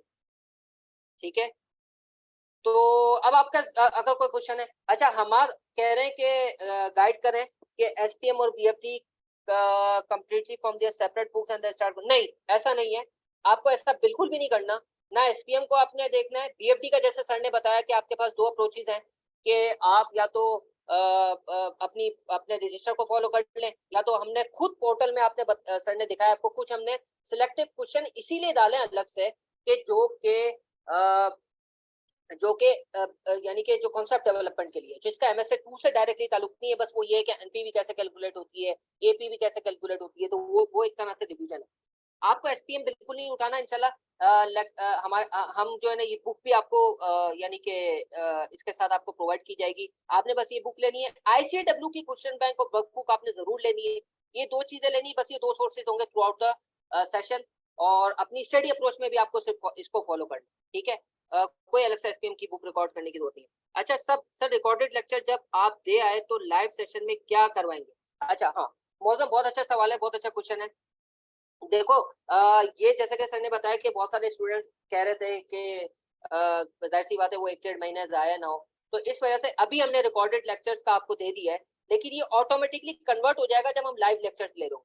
और लाइव में हम वो क्या कहना चाहिए कि ये एक तो बहुत सारी चीजें नई हम डेवलप कर रहे होते हैं, नए क्वेश्चन तब आ रहे होते हैं, और प्लस ये भी होता है कि जब आपके साथ इंटरेक्शन होता है तो आप खुद भी बहुत सारी चीजें अप्लाई कर रहे होते हैं, हमारे साथ साथ जो है ना लाइव चीजों को अप्लाई करके देख रहे होते हैं, तो उसका एक अलग जो है ना आपको खुद ब खुद जब आप हमारे साथ सेशन लेंगे तो आपको नजर आएगा कि क्या डिफरेंट है। ठीक है, तो इंशाल्लाह जब वो लाइव सेशन स्टार्ट होंगे तो उसमें आपको नजर आ जाएगा। अच्छा मौसम का एक और क्वेश्चन है, सर ICAP आर्चर के एग्जाम प्रोफाइल डिफरेंट है तो आप कोई ICT लुक करवा रहे हैं? नहीं मौसम देखे, मेरी बात आप नहीं समझे, मैंने ये नहीं कहा कि ICW और ICAP का मटेरियल अलग है, मैंने सिर्फ इतनी सी बात की है कि टेस्टिंग का तरीका अलग है। आपकी बात समझ में आ रही है? मतलब वो ऐसा नहीं है कि वो इररिलेवेंट है, वो बिल्कुल वहीं से चीजें रेफर होती है और वहीं से क्या कहते हैं हमारी थ्योरीज डेवलप होंगी, वहीं से इवन हमारी क्वेश्चंस को पढ़ने की जो कैपेसिटी है वो डेवलप होगी, और वहीं हम रेफर कर रहे होंगे। सिर्फ टेस्टिंग का तरीका अलग है, ठीक है। यानी कि जब हम, मैं बात कर रहा हूँ आईसीडब्ल्यू के पास पेपर्स होंगे ना, तो उसको हम कवर तो करवा रहे होंगे। अच्छा, आईसीडब्ल्यू का मैं एक और बात बताऊं, एक और चीज बताऊं। देखें आईकैप के पेपर में जैसे कि मैंने बताया कि इन्फॉर्मेशन का कमी होगी, तो एमएसए2 की जो प्रैक्टिकल है, तो इसमें आपको इंडस्ट्री की नॉलेज भी चाहिए, इसमें आपको की जार्गन्स भी चाहिए, इसमें आपको कॉन्सेप्ट की कॉन्सेप्ट भी आपके डेवलप होने चाहिए। तो ये जो जितनी चीजें हैं कि इंडस्ट्री की नॉलेज, कॉन्सेप्ट डेवलपमेंट, जो यानी कि जो हमारा नॉलेज का जो खजाना है, वो हम पूरा आईसीडब्ल्यू के क्वेश्चन बैंक से, आईसीडब्ल्यू के इंटरैक्टिव और सब्जेक्ट क्वेश्चन है, वो पूरा कॉन्सेप्ट हमारा जो बैकएंड पे हमारे लिए होना चाहिए, वो हम वहीं से डेवलप करेंगे। तो उसका पर्पस ये होगा उसको रेफर करने का। और प्रैक्टिस के लिए इंशाल्लाह हम मैं ये बिल्कुल नहीं कह रहा कि आईसीडब्ल्यू को बिल्कुल प्रैक्टिस नहीं करना है, वो विद गाइडेंस वो किस तरीके से होगा इंशाल्लाह वो हम आपको बताएंगे सिलेक्टिव, वो उसको उस तरीके से फॉलो करना, ठीक है जी। होप आपको आंसर मिल गया होगा। सर जब आए के बाद एग्जाम, हाँ तो मैंने बताया ना, अभी इसको मेरे ख्याल में आंसर मिल गया होगा जाजेब मलिक। मौसम बात समझ में आ गई? जाजेब और मौजम का दोनों का सवाल सेम था, तो बात समझ में आ गई? बात समझ में आ गई? और इंशाल्लाह ये और ज्यादा बात क्लियर हो जाएगी जब इंशाल्लाह जब इसको देखे होंगे ना, तो बहुत सारी चीजें अभी मैं आपको सिर्फ बता सकता हूँ ना थ्योरेटिकली, लेकिन जब आप देखेंगे ना तो बहुत सारी चीजें क्लियर इंशाल्लाह होती चली जाएगी। हाँ देखें इंडस्ट्री की, हाँ अब मैं, ये बड़ा अच्छा क्वेश्चन है, और इसके बाद अब क्लोज करते हैं मेरे ख्याल में कि इंडस्ट्री की नॉलेज होना जरूरी है। अब मैं आपको है ना एक छोटी सी बात बताता हूँ। जैसे कि फॉर एग्जांपल आपको आपके सामने कोई सर्विस इंडस्ट्री का क्वेश्चन है, ठीक है, और आपसे सवाल किया गया कि यार एक इंडस्ट्री मेरे सामने आती है और वो कोई एविएशन की इंडस्ट्री है, तो मुझे एविएशन इंडस्ट्री की कोई टेक्निकल नॉलेज नहीं चाहिए, टेक्निकल नॉलेज नहीं चाहिए, लेकिन मुझे एक जनरल बात पता होनी चाहिए कि एविएशन में फॉर एग्जांपल वहाँ पे एयरपोर्ट होगा, एक एयरपोर्ट में उसका एक एनवायरनमेंट होता है, उसके कस्टमर की परसेप्शन क्या होगी, वहाँ पे जब कस्टमर जाता है तो उसको उसको उसमें फॉर एग्जांपल लगेज, अगर उसके जो लगेज की जो कैरिंग है, वो पूरा जो एक सिस्टम होता है उसको एफिशिएंट बनाना है। तो आपको बात समझ में आ रही है कि हर इंडस्ट्री में डिफरेंट कैडर्स ऑफ सर्विसेज होंगी और डिफरेंट ऑपरेशनल यानी कि चीजें होंगी जो कि जनरली हमें पता होती हैं। बात समझ में, यानी कि जनरल नॉलेज, ऐसा नहीं कि इंडस्ट्री की बहुत ज्यादा टेक्निकल नॉलेज। और उसी रिस्क को कवर करवाने के लिए तो हम आईसीडब्ल्यू के कुछ 20 25 30 क्वेश्चन कर रहे होते हैं कि जहाँ पे हमें बहुत सारी 30 सारी इंडस्ट्रीज तकरीबन जो जनरल नॉलेज है उसकी कवर हो जाती है। तो यही तो वजह है मैं आईसीडब्ल्यू को जब रेफर कर रहा हूँ, एक बहुत बड़ी वजह ये भी, ठीक है, क्योंकि आईकैप में इतने सारे क्वेश्चन नहीं है। तो वो, अच्छा आवर्स ऑफ कोर्स, ये नॉर्मली हमारा जो क्योंकि मैंने बताया कि कुछ कॉन्सेप्ट रिवीजन भी हैं और लाइव क्लासेस भी ले रहे होते हैं, तो कॉन्सेप्ट रिवीजन वगैरह को अगर हम हटा दें तो कोई आई थिंक सर कितना ये कितने आवर्स होंगे तकरीबन हमारे सेशन के? देखिए 120 130 आवर्स ऑलमोस्ट हम उसमें लग रहे होते हैं, क्योंकि इसमें प्रैक्टिस भी होती है और कॉन्सेप्ट भी होता है, और हम आईसीडब्ल्यू और एमएसए के भी कहते हैं। 24 लेक्चर्स मेरे हैं, तो तकरीबन आप 1.5 2 घंटे वो लगा लें, 36 38 आवर्स वो 40 आवर्स वो हो जाते हैं ऑलमोस्ट। और आपका एरिया भी ऑब्वियसली मैं समझता हूँ कि उसमें काफ़ी इंपॉर्टेंट है, 36 लेक्चर्स हैं, 2 आवर्स के हिसाब से लगा लें, तो ऑलमोस्ट मैं समझता हूँ 120 से for the safe side 120 130 maximum side पे हम समझ सकते हैं इसको। तो बस ये था सर मेरी तरफ से, अगर किसी का कोई क्वेश्चन है तो प्लीज कर सकते हैं। अच्छा, एक और इसमें मैं चीज़ ऐड करता चलूँ। देखें इसमें सर फुरकान ने बहुत अच्छा गाइड किया, मगर मैं वापस एक बात कहूँगा। देखें एमएसए2 के बारे में ना एक चीज़ है, आपको बहुत सारे लोग मिलेंगे जो सेल्फ स्टडी से कर सकते हैं, और मैं समझता हूँ, मैं खुद भी समझता हूँ पर्सनली कि मैं और सर फुरकान, कि हम लोग ये समझते हैं सेल्फ स्टडी से हो सकता है। सिर्फ इस टॉपिक इस पेपर के साथ जो इशू आता है वो ये आता है कि लोग इसको सबसे आखिर में उठाते हैं और ज़्यादातर टाइम नहीं देते, क्योंकि बैक एंड पे ये बैठा होता है कि बीएफडी और बीएम है। और वही आप लोगों में से भी मैं ये कहूँगा कि जो लोग लेट से अभी जिनका टाइम है वो भले क्लासेस ना लें, अभी कम से कम एक काम कर लें, एक काम कर लें, वो ये कर लें कि आप लोग जो है ना अपना बीएफडी बीएम रिवाइज करें, ठीक है, फिलहाल ये एसपीएम रिवाइज करें, ठीक है, जिन्होंने एसपीएम पढ़ा है वो एसपीएम रिवाइज करें, जिन्होंने बीएम पढ़ा है बीएम रिवाइज करें, कोई मसला नहीं। फिर आप जैसे सर फुरकान के ना हम आईसीडब्ल्यू की वर्कबुक ले लें, आईसीडब्ल्यू की वर्कबुक में ना बहुत अच्छे अच्छे सेल्फ टेस्ट क्वेश्चन है और इंटरेक्टिव क्वेश्चन है, आप वो सॉल्व करना शुरू करते हैं, तो आपकी एक जो है स्किल बन जाएगी। फिर उसके बाद आहिस्ता आहिस्ता आहिस्ता आहिस्ता आप चीज़ों को आगे लेके जाएं। मतलब मैं ये कह रहा हूँ कि ऐसा नहीं हो कि आपका टाइम, हमारा अल्टीमेटली आज के सेशन का ऑब्जेक्टिव ये था कि एमएसए2 को अगर स्टार्ट करना चाहते हैं तो उसका टाइम जो है वो यूटिलाइज हो जाए, चाहे वो सेल्फ स्टडी करे तो उसका टाइम यूटिलाइज हो जाए, चाहे वो हमसे स्टार्ट करता है तो उसका टाइम यूटिलाइज है, मगर इस टाइम को आप यूटिलाइज करिएगा। और एक सबसे इंपॉर्टेंट मैं अगर वन वर्ड लगाऊं ना इसमें, MSc2 को अगर मैं वन वर्ड में एक्सप्लेन करूं, application based. Application based, application मतलब है कि आपको अप्लाई करना आना चाहिए। जितना अच्छा आप अप्लाई कराएंगे, जितना अच्छा सिनेरियो से कनेक्ट करेंगे, उतना आपके लिए काम आसान हो जाएगा। और ये बात एग्जामिनर ने एक बार नहीं बार बार बोली है। अच्छा, एक और चीज इसमें ऐड करता चलूँ, MSA1 का सेशन पे शुरू होने वाला है। जो लोग MSA1 इंटरेस्टेड हैं, बस वो आई थिंक 5 मिनट्स में MSA1 का सेशन शुरू हो जाएगा, तो बस हम इसको सर इसीलिए एक close चीज ही बस मैं करेंगे। एक जी चीज सर एक छोटी सी सर एक छोटी सी चीज बस जी क्लियरफाई जी कर दूं। जब मैं बस छोटी सी चीज है, जल्दी से बता देता हूँ। ये जी जो मैं जी आईसीडब्ल्यू के बारे में बात कर रहा था ना, कि आपको देखिए, मैं ये बिल्कुल भी नहीं कह रहा कि आपको वहां से प्रैक्टिस नहीं करनी, बात को नहीं, वो समझिए सर बिल्कुल। बिल्कुल आपने एक्सप्लेन कर दिया कि ICW और ICAP का सिर्फ फर्क ये है कि ICW से हम अपनी फॉल्स एक्सपेक्टेशन नहीं बनाएंगे कि ICAP भी इतना खुला रेटर देगा, मगर ICW is one of the quality material. और ऑब्वियसली आप भी और हम भी ऑब्वियसली, और इनफैक्ट ICAP ने भी क्या किया आपको पता ना, ICAP ने बुक तो अपनी लॉन्च ही नहीं की MSA2 की। ICAP तो खुद कहता है कि आप ICW की बुक फॉलो करें। तो बिल्कुल डायरेक्शन इज ICW, बट ये कि सर ने एक बात, एक आई ओपनर रख दिया कि ये ना हो कि आप जब ICW की प्रैक्टिस करने के बाद ICAP की प्रैक्टिस करो तो आपको एक शॉक लगे कि यार ये क्या हो रहा है, ये तो डेटा यहाँ पे गायब हो रहा है। जैसे ऑडिट में अक्सर जो लोग ऑडिट का पेपर देते हैं उनको भी ये चीज फेस होती है। ACCA के क्वेश्चन देखते हैं P7 के, तो बहुत बड़े बड़े होते हैं। मैंने खुद भी ये चीज फील की थी जब मैं खुद ACCA दे रहा था अपने CA के टाइम पे। तो जब ICW और ACCA देखते थे तो बहुत बड़े बड़े सवाल होते थे। वही सवाल एग्जैक्ट रिक्वायरमेंट के साथ जब ICAP में आता था तो फिर ऑब्वियसली डेटा कम होता था। वो चीज ऑब्वियसली MSA2 लेवल पे भी होगी, इसलिए जो है हम ये ना हो कि एक फॉल्स मतलब एप्लीकेशन की डेटा, वो सर की बात मैं समझता हूँ कि बहुत वैलिड है और वो हमें ध्यान में रखनी चाहिए। जी सर। मतलब एक प्रोसेस के थ्रू चलना है, तो बाकी हर चीज कवर बिल्कुल करनी है, लेकिन एक बिल्कुल, वो प्रोसेस। आप खुद भी चल सकते हैं। देखें ऑब्वियसली मैं समझता हूँ बहुत सारे लोग सेल्फ स्टडी पे जाते हैं। हमारा बस एजेंडा सिर्फ ये है कि आपको हम डायरेक्शन दे सकें कि हम क्या ऐड कर सकते हैं और आप खुद क्या कर सकते हो। आप खुद भी बहुत कुछ कर सकते हो। लास्टली बस मैं ये कहूँगा कि पोर्टल पे जैसे मैंने दिखाया था, मैं एक दफा और एक चीज दिखा दूँ कि पोर्टल पे ये क्लासेस आ रही हैं। जैसे सर ने आपको एक्सप्लेन किया है कि आप अभी शुरू में ही क्लासेस से स्टार्ट कर सकते हो। फिर जब हमारा नया सेशन शुरू होता है, हमारा सेशन वैसे शुरू होता है रिजल्ट के बाद, आप ये भी कर सकते हो कि अभी आप ना ज्वाइन करो, रिजल्ट के बाद ज्वाइन करो। देखिए हमें कोई इशू नहीं है, हम तो चाहते हैं आप कामयाब हो जाएं किसी तरीके से, और आप हमें दुआओं में याद रखें, सिंपल। ठीक है, तो ये है कि आप रिजल्ट के बाद आना चाहते हो नए सेशन में, हम नए सेशन में आ जाओ। मिक्स चलता है लाइव प्लस रिकॉर्डेड का, मगर अगर अभी किसी के पास टाइम है तो वो स्टार्ट कर दे। और फिर वंस जब हमारा लाइव सेशन एक रिस्पेक्टेबल लेवल पे चला जाएगा तो हम खुद ही आपका कोर्स कन्वर्ट कर देंगे लाइव में, खुद ही कन्वर्ट कर देंगे कि हम कहेंगे नहीं यार अब आप ना एक काम करो, उसको छोड़ दो इस वाले क्या कहते हैं पोर्टल को, आप नए पोर्टल पे आ जाओ। बट अभी जैसे हैविंग सेड दैट, इतनी लास्ट टाइम बड़ी एफर्ट हुई है और सॉफ्टवेयर में भी प्रैक्टिस हुई है और हमारा हर अप्रोच में, हर अटेम्प्ट में कुछ ना कुछ अल्हम्दुलिल्लाह इंप्रूवमेंट करते आ रहे हैं। तो अभी सेफली हम ये कह सकते हैं कि नहीं यार हमारा जो है ना क्या कहते हैं जो जो वो है वो बहुत जबरदस्त बना हुआ है अल्हम्दुलिल्लाह, और अब इसको लेके हम आगे बढ़ सकते हैं। ठीक है जी, चलें हम इसको यहीं रखते हैं। MSA2 की क्लास जो लोग आप में से MSA2 दे रहे हो, तो MSA2 का सर हाफिज अरीब और सर क्या कहते हैं हामिद पढ़ा रहे होते हैं, बहुत ही अच्छे लेवल पे लेके चल रहे हैं। MSA1 भी हमने बहुत अच्छे से किया हुआ है और MSA1 की भी डेडिकेटेड क्लासेस है। जो सबसे बड़ी स्ट्रेंथ है हमारी वो ये कि हम डेडिकेटेड लेके चल रहे हैं। सर फुरकान की आपने रिसर्च देख ही ली, इतने कम टाइम में उन्होंने बहुत सारी चीज़ें अपनी पर्सनली शेयर की हैं जो आप लोगों के लिए बनाई हैं, और किताब भी बड़ी हैवी जो है आप की। और अब सबसे इंपॉर्टेंट चीज़ ये है कि फीडबैक जरूर लीजिएगा। और last but not the least, ये पेपर मैं समझता हूँ एक ब्लेसिंग इन डिस्गाइज है, क्वालिफिकेशन के बहुत करीब आप आ गए हैं। तो आप एक कॉन्फिडेंस के साथ इस तैयारी को शुरू करें और एक इंसाफ करें। अगर आपने इंसाफ कर लिया इस पेपर के साथ तो पासिंग परसेंटेज बड़ा रिस्पेक्टेबल है, और मैं समझता हूँ ये और इम्प्रूव हो सकता है, और इम्प्रूव हो सकता है। ठीक है जी, थैंक यू सर। सर कोई और चीज़ आप ऐड करना चाहें इसमें लास्ट में तो प्लीज सर। नहीं, बस मेरी तरफ से यही था कि बस अब ये ऐड करना है कि आप अगर कोई सवाल करना चाहते हैं तो नंबर कांटेक्ट हमारा बिल्कुल है, बिल्कुल, ऑलरेडी मैंने है। फोन नंबर जैसे शेयर किया था तो आप उस नंबर पे जो है वो डिस्कस कर सकते हैं। बाकी वंस अगेन यार I think thank you very much for attending today's session.